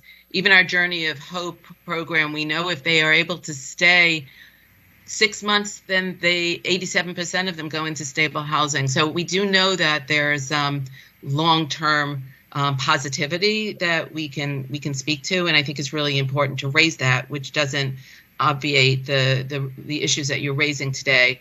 But I also just wanted to make sure that folks knew about some new community-focused efforts. And I think that when Councilmember Sanchez raises this, it's so important to have both these community-focused efforts at the same time that there's these individual efforts for the folks struggling with opioid disorder and housing insecurity. And some of these were suggestions that came up in some of these hearings. And Councilmember Sanchez, you had suggested them, and one is now off the ground. And I just want to make sure that the community knows about it. But there's it's called the CTT, or the Community Treatment Team. It's Substance Use Family Rehousing, and it's a pilot for folks who can get reunited with their families and be able to get family and individuals, wraparound services, employment, educational opportunities, treatments, all with the purpose of having folks be able to go back home, basically. And we're very excited about that. We're piloting it. Ultimately, it could be a billable service and can be expanded, but it is new and it's out there on the horizon, as are the Recovery House Transformation Grants, which are mini grants to improve the quality of the recovery houses, which could also help folks stay in them and not go back out on the street. So there's many other community engagement activities, from mural arts to faith and spiritual affairs and employment opportunities, and engaging males of color, focused on the support of the community. And I think we do need to keep elevating that, because this is a community that absolutely is in distress. And I think you've made that clear, and I think that we're aware of that as well. Jill, I think all of those programs are hugely important. And I think, and I've said this often, if we have a couple thousand recovery house beds, figuring out how to maximize them, because we cannot assume that, and Liz talks about this often around how much money we have, how do we move away from congregate care to more permanent housing. I think recovery housing plays an important role to get to that family reunification. So I want to thank you. And as I said to you the other day, it only took me 3 years of advocating to get those started. Kensington is, again, year 4. I'm really just trying to get to the nuts and bolts of what should residents expect this summer, what we can do. And I do think, again, look, I know everybody's working hard. I know people care about it, but guess what? You guys go home somewhere else, right? I come home from a meeting and I deliberately drive down Kensington Avenue because I don't want any of my residents to think that I don't see it and feel it like I do. I live off of one of the stops. So this is this is real to all of us. And I just think that, we have to be extremely mindful. I'm going to let Chief Inspector McCarrick speak again, and I don't know if any of my colleagues have any questions. We're going to have to come back because I didn't get my answer to how's this summer going to feel different. And hopefully by then, we could really speak to what is the summer programming going to look like? What are safe streets going to look like for people? I've said on the record that activating McPherson without reclaiming it is not something I want to entertain. I'm not sending in the kids to make McPherson safe so that all of us can say we've accomplished it. So, I've been really clear about we have to disrupt the behavior of McPherson. I don't think activating it with children programming is the way to go right now.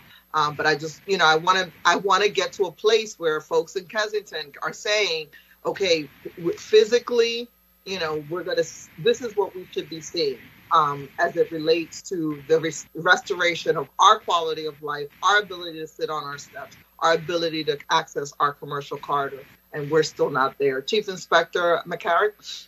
Yeah, just real quick, the Councilman Squilla's question regarding, where are they now? What we do track with part of our PAD is we've made 494 contacts so far this year. And of those contacts, there have been no recontacts, reoffenders, or where they have encountered that individual who was diverted once again in the neighborhood. Now, that doesn't necessarily mean that they just are back in the neighborhood and we didn't get them, but it is a positive trend that we're not seeing the same individuals over and over again who are trying to exploit the system to avoid arrest type thing. So, but as we expand, we would expect those numbers to go up. They may have gone somewhere else, but we're hoping that they truly took advantage of this opportunity and have moved on. So we are tracking that, at least from the police perspective. Thank you. I do have a question, whoever is chairing. Yeah, Yes, thank please. you. So to the Chief Inspector, I've spoken with police officers and high-ranking police officers in that area, and they tell me that they are now not permitted to arrest drug dealers. Inaccurate, and anybody who would say that there was at least a misconception at one point when COVID had impacted. We have always arrested drug dealers. The possession, what was prosecuted with certain types of possession, that was still an arrest that ultimately the charges were subsequently declined. So anybody, and I will clarify that with anybody, and we can talk offline if you like, so I can focus that conversation, or I'll have that broader conversation. But the only, there was confusion about marijuana arrests, but the distribution of marijuana, the sale of marijuana is still enforced, still prosecuted.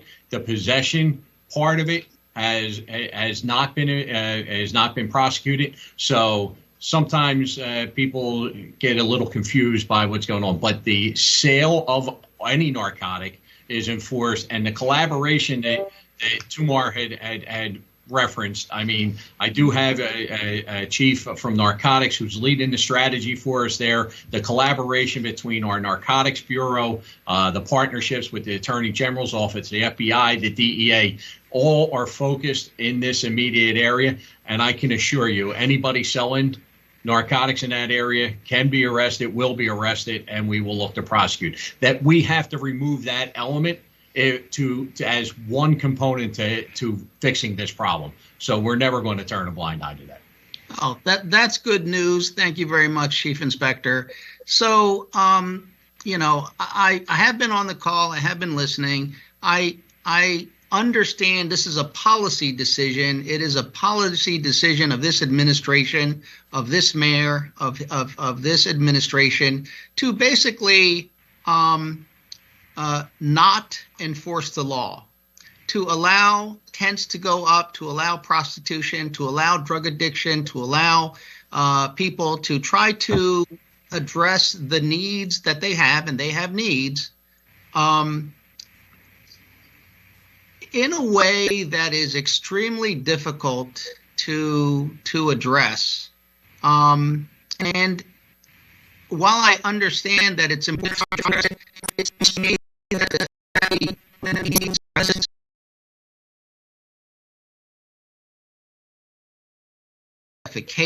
prostitution, juvenile prostitution, all kinds of things, the ever increasing number of addicted person coming in from outside of Philadelphia and camped throughout that area. Why can residents not find that this administration is enforcing all the laws that prevent their neighborhoods from being cesspools. Councilman, I want to first say, with all due respect, I think you're wrong. I don't think this is a policy decision that this administration has made to look at a blind eye on these activities. We are doing enforcement. Police will tell you they are making arrests out there for all of the crimes that you've mentioned. I don't think this is a problem we could arrest our way out of. I think we saw those failed strategies happen in the 80s where it just didn't work with the crack epidemic. It didn't work with this. This isn't certainly an epidemic that happened overnight. I think you heard folks talk about how this is generational. We're out there. We didn't put a new police district out there or 48 beat officers specifically to that commercial corridor to sit there and just twiddle their thumbs. We put them out there to make arrests. We put them out there to interact with these folks. We put them out there to disrupt this activity. If you think that by some reason or a magic wand, we could somehow arrest all of these folks, tell me where we're going to put them at, and then tell me that they are all going to be charged, and folks will actually prosecute those cases. I think we're all under the reality of the situation we're in today, right? And what we're saying is we're adding legal enforcement matters.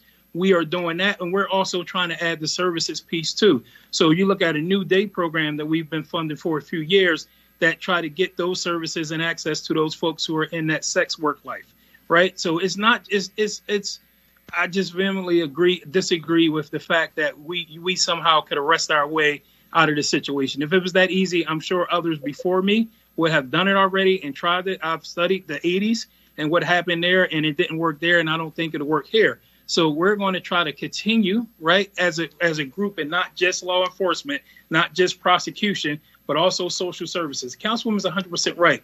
We have to be more balanced about what we're doing in these neighborhoods as it relates for not only the folks that's facing the additions, but the residents of that, right? So when and they've been telling us that for a while. So when you see programs like the food programs that folks talk about food distribution, that's for neighbors. And, that's not just for those folks that's out there homeless. That's for neighbors as well. When you look at a same day program that we stood up with some of the partners on his phone, it's for some of the folks who are facing addiction, and they're working, but it's also for residents who are underemployed down there, right? And that's how we're looking at this. How do you bring that balance? I can't tell you today at this very moment that balance is 50-50. I can tell you we're working towards that, but I absolutely understand the pain these folks feel living in this community, being under siege by this community. Right? Being under siege about everything that they have going on. I hear the frustration when Sonia talks. I hear the frustration when Shannon talks. I hear the frustration when Marnie and others talk and tell us about the situations that they're seeing every day. When we're in meetings, all of these folks on a call who meet with me, they'll tell you, I always say to them, we got to put ourselves in the place of the folks who have to live with this 24/7, because we don't, right? We don't. But for you to say that we've made a policy to ignore prostitution charges, that's not true. For you to say we made a policy to ignore drug dealing, that's not true. Inspector McCarrick could tell you he can make 100 arrests within the next 5 minutes on those drug corners. The Attorney General worked with all of the partners on this call, and they made large-scale busts. And they will tell you that those corners was back jumping hours later, right? So you get, Councilman, it's much more simpler than just arresting our way out of this. Right? It's when law enforcement move in, is how do we reactivate those communities so that block won't continue to jump, right? What are we doing when they make those big drug deals that go not only after the corner guys, but after some of the distributors, right? How are we coordinating that work? How are we doing that? That's not just a law enforcement question. That's what other city services are going to come in. That's a question about what DBH services are going to come in. That's a holistic approach, and that's what we're trying with this. This isn't easy work. No one on this call pretends it's easy work. I think everyone knows that. But for you to say that we've deliberately turned a blind eye to that, that's just untrue. I didn't say you turned a blind eye. I said you made a policy decision. And I think that's untrue. That's a policy decision. So the fact that you isolate certain corners, you make arrests, and when they come back, you arrest them again, and when they come back, you arrest them again, and when they come back, you arrest them again, is a policy decision. And on top of that, we have been here before, back in the 80s, as you've said. And no, we're not saying arrest your way out of the entire problem, but arresting is a matter, and it has been done with Mayor John Street It's been done with And it's Operation being Sunrise. It's done been today. done with Operation Safe And it's Streets. being done today.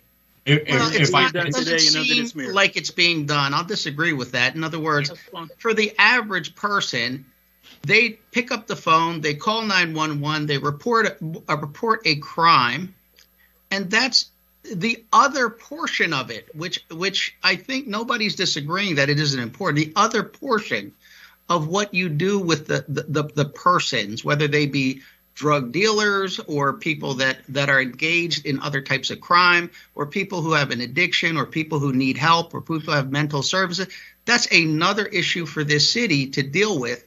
But the fact that so many people from all around our region, from Camden, New Jersey, Bucks County, Montgomery, Chester County, everybody comes to Kensington, that has to be addressed differently than it has been for all these years, because it's a constant failure.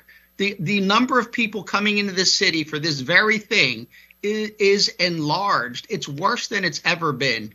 And that is a policy decision. That is what Councilwoman Maria Quinones-Sanchez is trying to ask you for. What is different, Councilman Squilla? And what I'm saying is I agree with my council colleagues. Everything that you're saying is you're continuing to do this and not something different. So if I can real quick, just some of the numbers, Councilman. So, and I'm taking out just the district personnel, and I'm going to say the narcotic strategy that has been implemented under Chief Flacco. This year alone, they've made 600 plus arrests. They've confiscated $600,000 worth of narcotics, $158,000 worth of cash. They've recovered 28 guns, I believe, at this point. And that's just that one small component. So the strategy is there, and their strategy goes further than just, as I think you had indicated in the past, we were happy just locking up the guy on the corner, right? And then somebody would backfill into there. Our strategy here is to take out the organization and that corner, and then to hold that location. So what we're doing is we're going up. Before we would do maybe 1 or 2 levels of a narcotic organization. We're now trying to get up to the 3rd, 4th level. And as the managing director pointed out, we're trying to disrupt the distribution end of it. And that's the partnership and collaboration that goes with our the AG, et cetera. Unfortunately, when we go to that strategy, there is a significant amount of time and investment in that investigation with our state and federal partners. And sometimes that's not the quick turnaround. So you look for that happy medium between the instant gratification, that momentary relief that the neighbors see when somebody's out there selling drugs, and the fact that how can this happen every day? And so we'll go out and lock up that real low-level individual in hopes of moving up the organization. But then there's that longer-term strategy that has been employed most recently with narcotics. This is something that's still in its infancy, but it's focused primarily around this area because it is so rich in the organizations. One of the things that I see, and I mentioned with the councilwoman, how the game has changed slightly. In the past, when I had East Division, the narcotic operations seem to be further spread out. Okay, but it seems as though now it's becoming more heavily concentrated in an area. So before, where that immediate visual impact was realized, where, as the managing director said, we ran operations many times. We would make out 80 to 100 arrests in a morning operation, and by 11 o'clock in the afternoon, that corner was up and running. You would never know anything happened. That failed. And as you pointed out, in the 80s, that strategy failed. So I think that we're on the right path by looking at the longer term.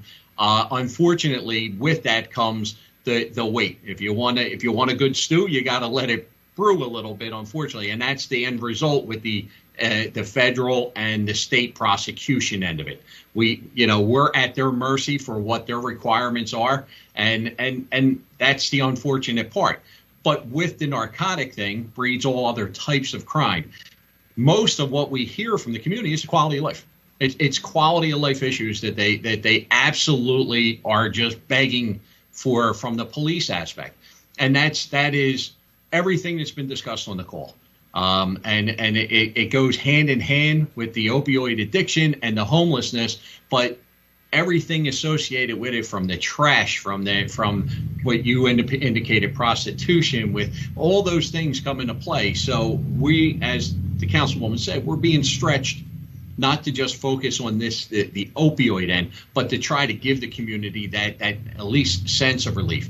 I've worked with Marnie for years, Sonia, Shannon. They're very passionate. I love them for their passion. And if I could get everybody to be as passionate as them, we'd have a lot less problems, I think, in the area. But it's not turning. Like I said, there's no blind eye that's ever going to be turned, particularly under my watch. I can tell you that. I constantly push my commanders to one, address when somebody calls 911. We got to be there. We got to answer. So that's a challenge in itself. And then the quality of life. And then it's just that it's so concentrated here. The impacts we are making just aren't realized as broadly as they were when it was more isolated in little areas. So I just wanted to put that in. Yeah, I do appreciate that, Chief Inspector. I'm going to make just kind of one comment, and I'll be off for everybody's sake.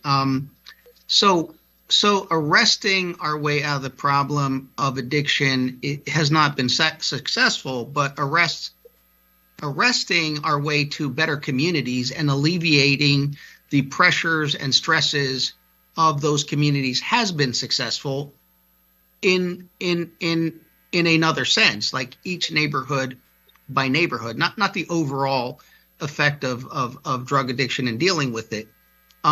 So part of what I think is problematic is Kensington as a neighborhood and Harrogate are known well beyond those communities as a place for people. It's a destination point.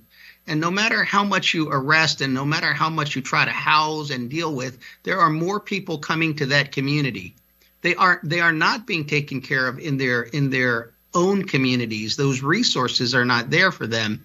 And because of that, we have such an increase in violent crimes and deaths and murders in the fact that people are trying to make those sales.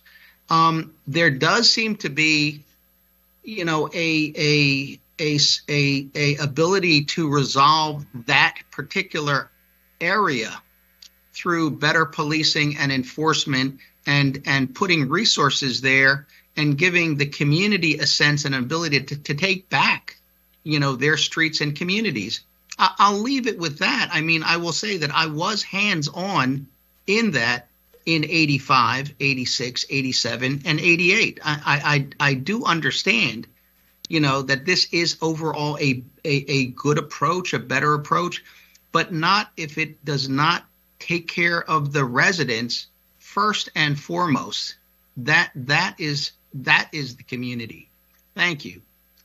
Thank you, Councilman. Let me just, for the record, be really, really clear, because I know that, the opioid response team put out an action plan. The fact of the matter is, with all of the numbers that Jill has reported, people are not coming in. They have access to money and resources. Our unwillingness to say that we're going to not allow people to loiter and live in Kensington, as is not allowed in other parts of the city, has created not only a challenge for Kensington, but for the city, because this is going to begin to spread. And so other neighborhoods are going to begin to receive or physically see some of the challenges that we see. The problem with the fact that people have additional money is that we now, those victims, people in addiction, people, some of the folks involved in prostitution are being further exploited, right? Because now you have a captured audience of 400 people with a little bit more money than they had before, an inability to control their disease, right? And then you have the drug dealers who are much, much more aggressive. They come with a gun and violence. I don't want anyone to leave here not understanding that this is not only citywide as stipulated by that plan. There is a growing number of Black and brown folks, Latinos and African Americans that are being impacted because, this has become normalized. The open air markets, open drug utilizations in Kensington, which there's always been drugs in Kensington, has now been allowed to be in the free streets, in the everywhere, at a bus stop, at someone's steps, all of those things. And again, my plea is that nowhere else in the city this is permitted. These citywide rates are alarming. This is a citywide problem that cannot be contained in Kensington. The only thing being contained in Kensington right now is the fact that we let 400 folks in camp. We feed them, we provide day programs for them. And so they're not going to leave because the drug dealers now have been able to create through the open air markets a containment strategy between their free mornings and everything else. And that's why I say that I don't want this just to be a police response, but I also cannot, on behalf of the residents that Councilman Squilla and I represent, tell folks that it's a zero-sum game, that unless we house all these people, while we're saying that we're not going to bring them in unless they're willingly come in and unless they're ready, then we're not restoring their lives. So we're going to have to come back to this discussion because I don't see how we're telling people that this summer is going to be different if we don't recognize and we don't say, to Councilman O's point, that Kensington is not going to be a place where you can openly buy drugs and openly utilize drugs and you will not be disrupted. And so that is the challenge ahead of us. And that is not going to be handled by one person or one department. I will say, as it relates to the treatment services, and Jill had this conversation with Councilman Squilla and I, as much as you have successes about people coming in around those treatment services, unless people stay, and we have this revolving door, again, all people see is what they see when they go on the L, when they have to go to their corridor. Dozens of people all over. And I understand this is one life at a time, but half of our treatment beds are going underutilized, and we're still saying that we're going to give people choices. Either they come in or they're allowed to be in Kensington, and that's not an option for the residents of Kensington. So again, I want to thank all of my colleagues, Councilwoman Bass, and all of the committee members, and I want to apologize to Leslie Richards, because I think one of the things we saw as a result of this, so I'm going to have her come up and talk about what the SEPTA experience has been and their reaction to it, but we're going to have to come back to a hearing about this spring and summer because we did not get the answers that we need and that the residents of Kensington deserve. But in the case of SEPTA, that is another perfect example of things don't happen overnight. They evolve. And if you don't take care of them from the beginning, then all you're doing is playing catch up. In the case of SEPTA, during the COVID situation, they were faced with some really, really tough choices around how their operations work. I just want to be really clear that SEPTA is vital, as I said when I started this, is a vital part of the lifeline of the working community in Kensington as they need it to get to the services, many who are essential workers and did not have the privilege of working from home. When SEPTA made its decisions, and Leslie will speak to that, I want to thank the residents and all the folks who rallied together and really sent a statement that Kensington is just tired of this stuff. And I want to thank SEPTA for listening and responding and reacting and showing some really good short-term successes, but a lot also acknowledging that they have a long road ahead. So Leslie Richards, if you could please, did I lose her? I'm here. Okay, because I think it's important for the record, again, documenting what we've lived, how we've responded, where we've seen our successes and where we acknowledge some of our challenges. I think it's an important part of this public process. So thank you very much for your patience. I wanted you to hear some of that because I wanted you to understand that, again, this is year 4 for Kensington of a really concentrated struggle. And you instantly got that feedback and that reaction when you made one little decision, but it wasn't one little decision because it comes after dozens and dozens of decisions that have really hurt and traumatized the residents of Kensington. So that is the context by the reaction that you got. But I'll let you give your testimony, and then I'll open it up for any additional questions my colleagues may have. But thank you so much for your patience. Now, this has been really eye-opening, and thank you for inviting us here. We've enjoyed working with you along Councilperson Squilla on this specific issue. And again, it was very interesting for us to hear what was going on today and the conversations that are taking place. I do want to acknowledge that obviously I am here and I will be providing testimony, as I have shared with many of you one-on-one. When I came to SEPTA, I had a vision of our agency as being much more than a mobility provider. This challenge ahead of us has helped us prove that we are much more than just a mobility provider, and we are happy to play that role and work with others here. I do want to acknowledge that I'm joined here today by our Chief of Police, by our Deputy General Manager of Engineering, Construction, and Maintenance, by our Assistant General Managers of Operations, of Public Affairs. Our chief engineer is here as well. Our whole government relations and public affairs team is here as well. And our individuals who are leading our vulnerable population action team, which I'm going to elaborate on a bit with our testimony today. And as well as we have hired a consultant to work with us who has a background in social services, dealing with drug addiction, mental health issues, homelessness, as well as transit. And so that's been very helpful. We are, a transportation agency here, and we have learned a ton about the challenges of the vulnerable population and the work that we are collaborating on to make improvements on this very difficult societal issue. So I'm going to paraphrase a bit of my testimony, only because I want to be respectful of the time here. And we were more than willing to allow the conversation that needed to happen here happen. And so no need to apologize. We get it. And so what I would like to do, look, I was going to talk about this problem, how it's presented itself for us, and how we're moving toward a more equitable future here, which we are. We will have time to talk about that in other public hearings and other times. But what I would like to go over right now is specifically the work that we have completed and the projects that we have undertaken within the Kensington area. So specifically our stations of Somerset, Allegheny, and Huntington stations.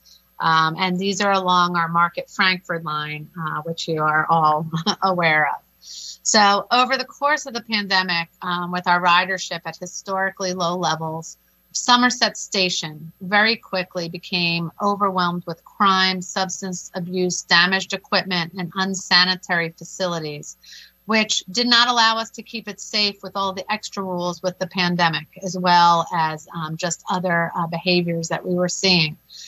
Conditions at the station had deteriorated dramatically, and we were forced to take action, which we do not do unless it is truly our last resort, and that is closing a station on our line for emergency repairs and to make sure that we can reopen safely and securely. So beginning on Sunday, March 21st, SEPTA temporarily closed Somerset Station, and we took the elevators out of service to repair and preserve the existing infrastructure. During a 2-week period of intense work, SEPTA invested over $1 million, and that is a $1 million plus investment just in Somerset Station. And we did that to restore the safety and accessibility of the station for our customers as well as our employees.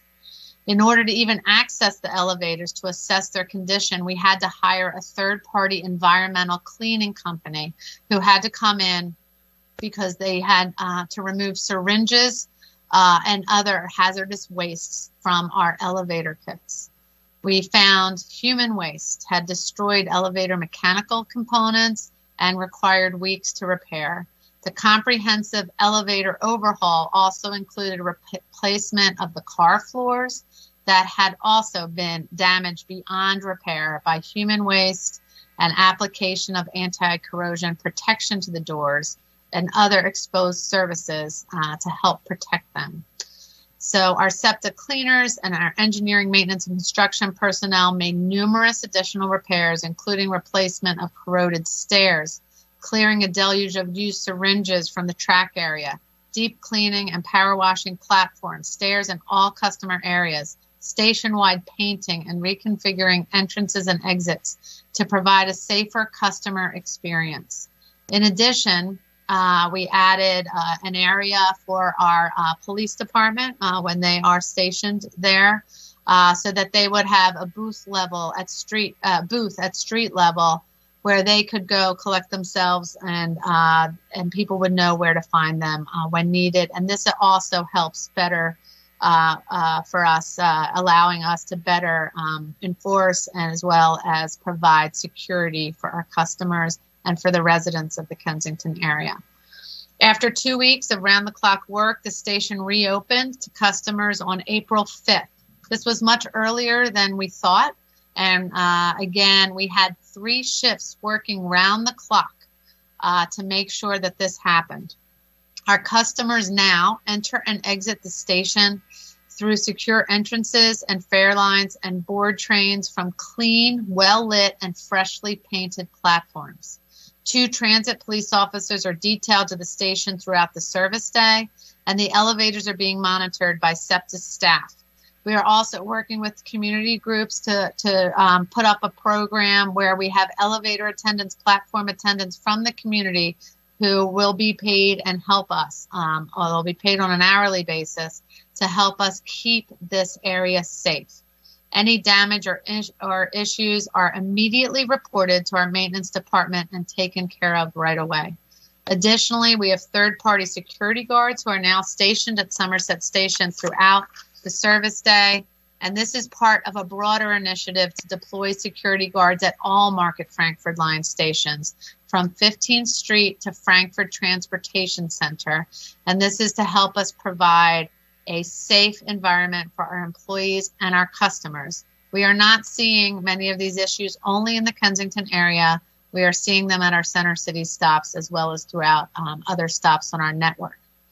So our communication and partnership with our local elected officials, many who are on this line, and the neighborhood community organizations, and particularly thank you to you, Council Member Sanchez and Council Member Squilla, for helping put us together with some of the agencies that we did not already have relationships with. And we thank you for that. The conversations have been really helpful and has helped us get feedback so we can plan the critical work that needs to be done and working with residents in these areas. We will continue our communication with those civic groups as well as listening to their concerns and suggestions. And we know that this is a relationship that will truly strengthen over time, but I believe we're off to a really good start. So what I want to leave you with is, as a result of this collaboration, look, we're better positioned to respond to community input as we begin similar work at Allegheny Station. I want everyone on this phone call to know that starting tonight, we will be closing Allegheny Station only for 4 hours. Normally we would be open till midnight, but we are closing today, and it'll be Friday, Saturday, and Sunday at 8 p.m. And that's so we can do the deep cleaning and the emergency repairs just like we did at Somerset. It won't be a full station closure where it will be for weeks. It will just be from 8 p.m. tonight to 5 a.m. tomorrow morning. It will be open during the day. It will be open from 5 a.m. to 8 p.m. every day this weekend. But just at night, it will be closed so that we can do a similar effort like we did at Somerset. After that, we will move to other stations that we mentioned, obviously Tioga, Huntington, and other neighborhoods. And so I also wanted to make sure everyone knows that we have established a new team here at SEPTA, and that's our Vulnerable Population Action Team, and they will focus on authority-wide efforts on securing the system for our customers and our employees. It's a new internal working group and they work closely with SEPTA Transit Police Operations, System Safety, and personnel to direct our planning and response activities. It is being led by Assistant Director of Transportation, Ken Divers, and he is our single point of contact. So anyone who needs Ken's contact information, we'll make sure that you get it.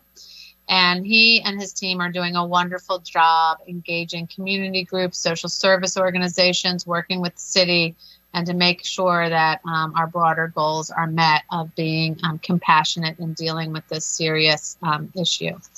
And truly with that, we look forward to working with all of you on these issues of violence, homelessness, drug addiction. We know they extend well beyond SEPTA, but we are here to make sure that people are connected to opportunities, to their jobs, that they can daily function, and that they are working alongside. I know that we are running, we're running out of time. I really just want to end by saying, look, we'll submit our written testimony, which is a little fuller than what I've addressed right now. But please hear me when I say we are ready here to partner with you and to assist with making positive and lasting change here. We do have a few pictures. If you would give us one more minute, I just want you to see the effort and what Somerset looks like right now. Somerset is our model. We want all of our stations to look like Somerset. And I don't know if any other GM has ever been able to relay that message before, but I'm telling you, I'm proud to be the first.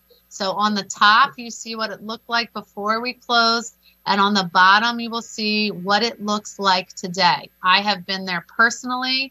The team that I introduced to you at the beginning of these comments have been there personally. I'll be back there next week. I may even be over there, over the weekend.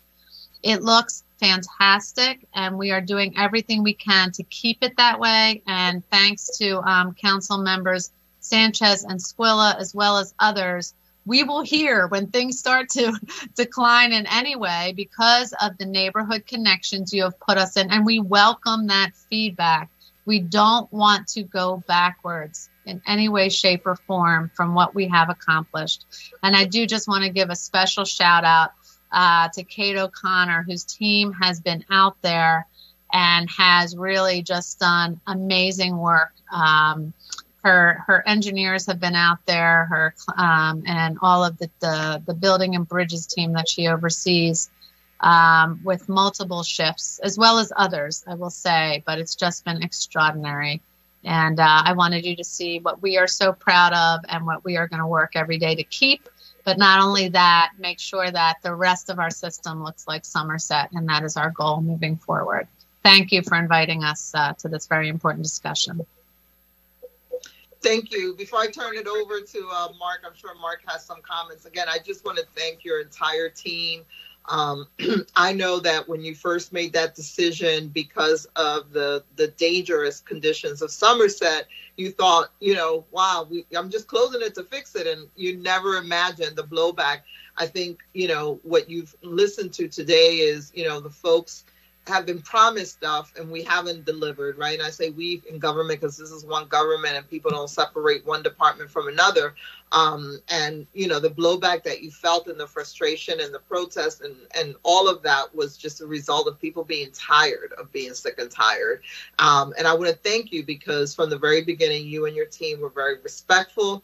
And you took the conversations that we had and you committed to the stakeholders group. And as you will see through your experience with these groups, Impact Services, New Kensington, all of the groups, right?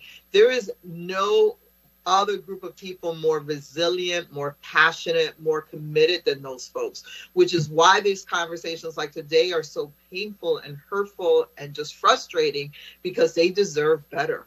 They deserve better. And they roll up their sleeves every day, every single day. And for us not to be able to restore Kensington and their quality of life for me has been one of the biggest disappointments as an elected official, one of the most frustrating ones as an elected official, that, that this is a zero-sum game. We're going to save some people and we're going to sacrifice others. And I just think that there has to be a better space to be. But I want to thank you because, from the very beginning, you were like, wait, and you responded and you were respectful and you heard people out. And I can't even tell you how much I personally appreciate it, but the residents did also. So thank you. I know you have a lot of challenges, and I'll continue to say this. The city doesn't recover if SEPTA is not clean and safe.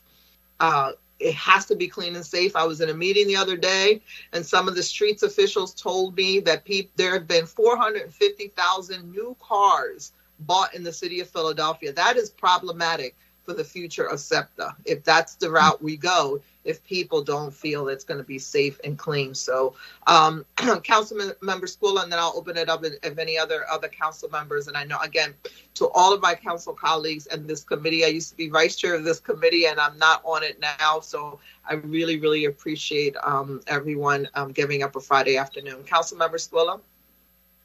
I'd like to ditto that statement too, because I'm not on the committee either, but we sort of taken over it only because of these challenges, and our colleagues have been gracious enough to allow that. So thank you. But Leslie, I just want to say thank you too. Listen, it's not over yet. People are still saying it's going to go back to the way it was, and we know that we're going to do everything possible not to make that happen. You know, it wasn't only the process of closing it down, and yeah, we gave you an earful and a hard time, and you know, said that this could not be tolerated. But it was also about a plan moving forward for when it was fixed and opening up. And I think that is the most important thing that we need to continue to work on, is that plan. I think the plan was to, clean it, but not allow the same behavior that what destroyed it be able to come back. So, you know, the help with the social services people there, with the enforcement measures, with the police stand, knowing that people can reach out to folks and people do feel safer. And we know that that's just one station, but that could be a symbol, like you said, of what all SEPTA could look like. And there's no reason why people should be fearful to ride SEPTA, knowing that we're heading in this direction. So it's a good thing to say. It's a good thing to see. You know, we got to continue to do that. It's a lot of resources involved. And what we realized is we just can't throw money into cleaning up after a problem.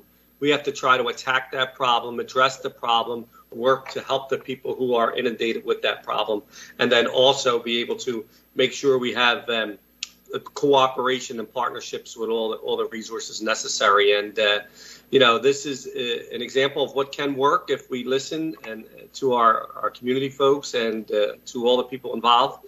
And you might lose my picture because my battery's dying, but I'm still here. But what I really wanted to say is thank you. And during the process, it was really great to have updates, and Wendy and Fran and everybody was great to be able to have those updates constantly so we can inform the community what's going on. And that's half the battle. Communication is half the battle. If we could tell people what's going on and let them know we're still working on it, we need a couple more days or whatever, that part of it worked tremendously, and you guys should be commended for that also. So thank you. I know we beat you up when you're out there, and so now it's time to give you some accolades, but knowing that it's still a lot of work, and we're going to continue to work to make sure we keep it the way it is and moving forward as we address each station along the way. So thank you. Yeah, no, I appreciate it. I should have specifically, part of our action team, you know, our chief of police has been a huge advocate, Chief Nistel, in working with social services and working with substance abuse efforts. And we've expanded on that. Ken Divers has done a wonderful job in getting all of those different expertise, and, you know, knowing what we needed to do has been just really, really helpful. So we built on something we already had. Obviously, we needed to tweak it and make sure that it addressed the issue as it exists today. Well, again, thank you very much, and I look forward to seeing those levels of improvement on Kensington Allegheny. You know, that's a bigger footprint for you, and it's a more important footprint.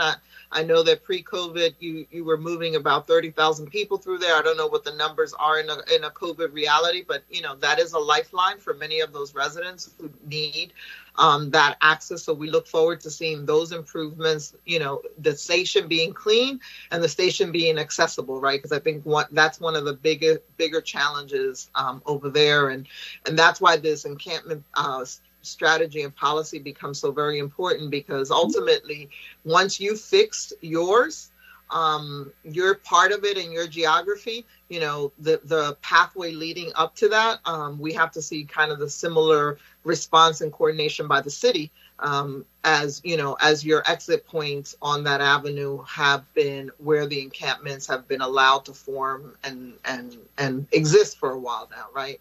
And so, you know, I think Allegheny is going to be a little bit more difficult because of those, and that's why we need that part of the strategy to be aligned with the city, that it be a little bit different than before. Our teams will be out working tonight very hard on that. We're already out there working on Allegheny, but you'll see a lot of work going on during the night during this weekend. Okay, so I want to thank everyone again, my colleagues in this committee, for allowing us to put some of this stuff in the record. If there are no other questions from or comments from members of the committee, being no further questions or witnesses present, I'll ask if anyone else is here to offer or any testimony. Hearing none, I want to thank all the panels and witnesses for their participation today. This concludes the hearing. We will recess this, and we will be calling it back to the call of the chair, because as I said, you know, we started this with, we needed to tell residents of Kensington how this spring and summer were going to be different. I think that, you know, we got some reports of what the city was doing, but we were not successful in answering that question, and that's where we have to drill down. I think for Councilman Squilla and I, you know, tomorrow we will be at Harrogate doing Laheep Drive, and I want to be able to tell residents that I have an answer for them about what their life is going to be like when I see them tomorrow, and I think we've fallen short of that. This is a citywide problem. It has to be addressed this way. We don't want any other neighborhood to confront what Kensington has confronted, but we need to restore Kensington. We need to restore Kensington, and that will be the broken record until we get a better quality of life. I do not doubt the commitment by the administration and some of the personnel, some of the staff that works out there. Again, the police who've gone way beyond the call of duty, streets and clip, and all of those folks. But that is a remedy, because we broke something. It doesn't go to the core of how do we make sure that we don't have a containment strategy of Kensington that we don't have anywhere else in the city. So again, you know, to our managing director, and Tumar's been at this since day one with us. We appreciate him and we appreciate this work, but outcomes in this particular case have to be seen and felt by the residents of Kensington. Councilmember Squilla, you have anything else before we close? No, I think people have listened to us enough, but you know, we still have a lot more work to do, and I'm just glad that we're going to keep everybody engaged on this. SEPTA was a good thing to show as a success model, and we need to continue to keep that going moving forward, and working with the city, SEPTA, and all agencies involved and community groups to make sure that we're not going away until it gets done. And you're right, this is a citywide issue. As you see with the numbers and how they're turning, this is not just a Kensington issue. This is a citywide issue. And if we could address it here, we could take this model throughout so it doesn't happen anywhere else. Thank you. This concludes our hearing. Thank you so very much.